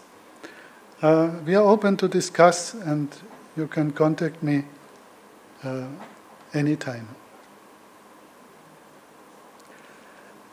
The idea, and I believe this is possible within the next six years, that we find framework conditions for the introduction of viable storage systems and complex integrated solutions at the distribution level, and that they are improved.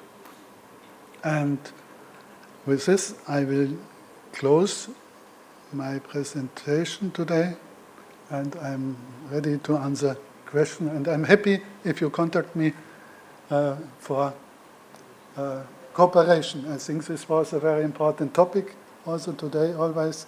And perhaps one thing is, without a smart control of storage, it will not become viable. Thank you very much. Thank you, Bernard, for informing us about the new project from GIZ. I think you're going to be quite popular over lunch hour, because you said you have funding, so people are going to come to you. So all of Thomas Mickelson's sessions, people, if you want to follow up on your projects, you know who to catch.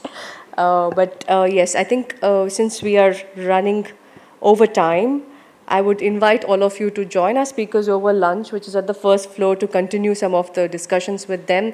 I know there were a lot of questions from Patrick on different market products that EU has been working with that could be potentially experimented in India. And I think Ravi and Patrick would have a lot to exchange, and Ishan did flag a lot of interesting learnings from their projects. So probably some of the bridge projects and others from the audience should also be able to cross-connect with Ishan and others. And as Thomas did rightly point out, this is exactly what we want to do. We want to bring back all of these learnings and put it up in the observatory, because it should not be limited to a 3-hour session. Annually, it should be an ongoing exercise where we inform each other, and that's exactly what we intend to do. My apologies, we would have loved to discuss a lot more, but you're free to walk with us and enjoy Indian meal over energy storage and smart grids and beyond. So with that, I think lastly, just giving the floor to Edwin to close the session. 2 more minutes, please. Thank you. So I promise I will be really, really, really brief. I made a long list with what I thought were useful conclusions, but there is no time. So I just want to repeat a few things. So all this takes place under the EU-India Clean Energy and Climate Partnership, and we are trying to create a community of experts that really know what they are talking about, from the government, from think tanks, to talk in more detail about smart grids and also storage, all realizing how essential this is for the integration of more renewable energy to the grid. So we have initiated this EU-India high-level platform on smart grids. We have done, I think, an extremely valuable study, a handbook on how to replicate smart grid projects. And now the next thing, and we have heard it several times, it's really important to cooperate, but it's also really important to ensure that information doesn't get lost and that there is access to information and to data to analyze it. So now the next step is to create this observatory.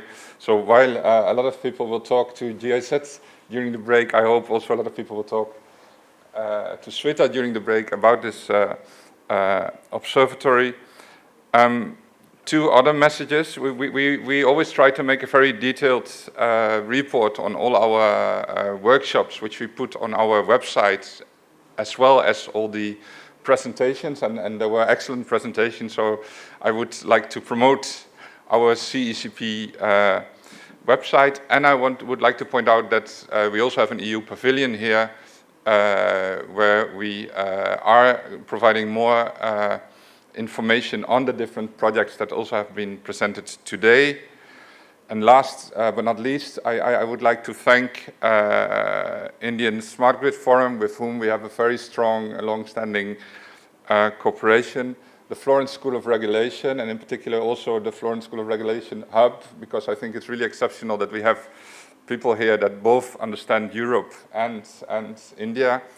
And also Thomas Mikkelsen for putting everybody together and moderating the sessions. And of course, all the excellent panelists and speakers, and also you for staying here for this long, but I hope very useful and well-spent morning. Thank you very much.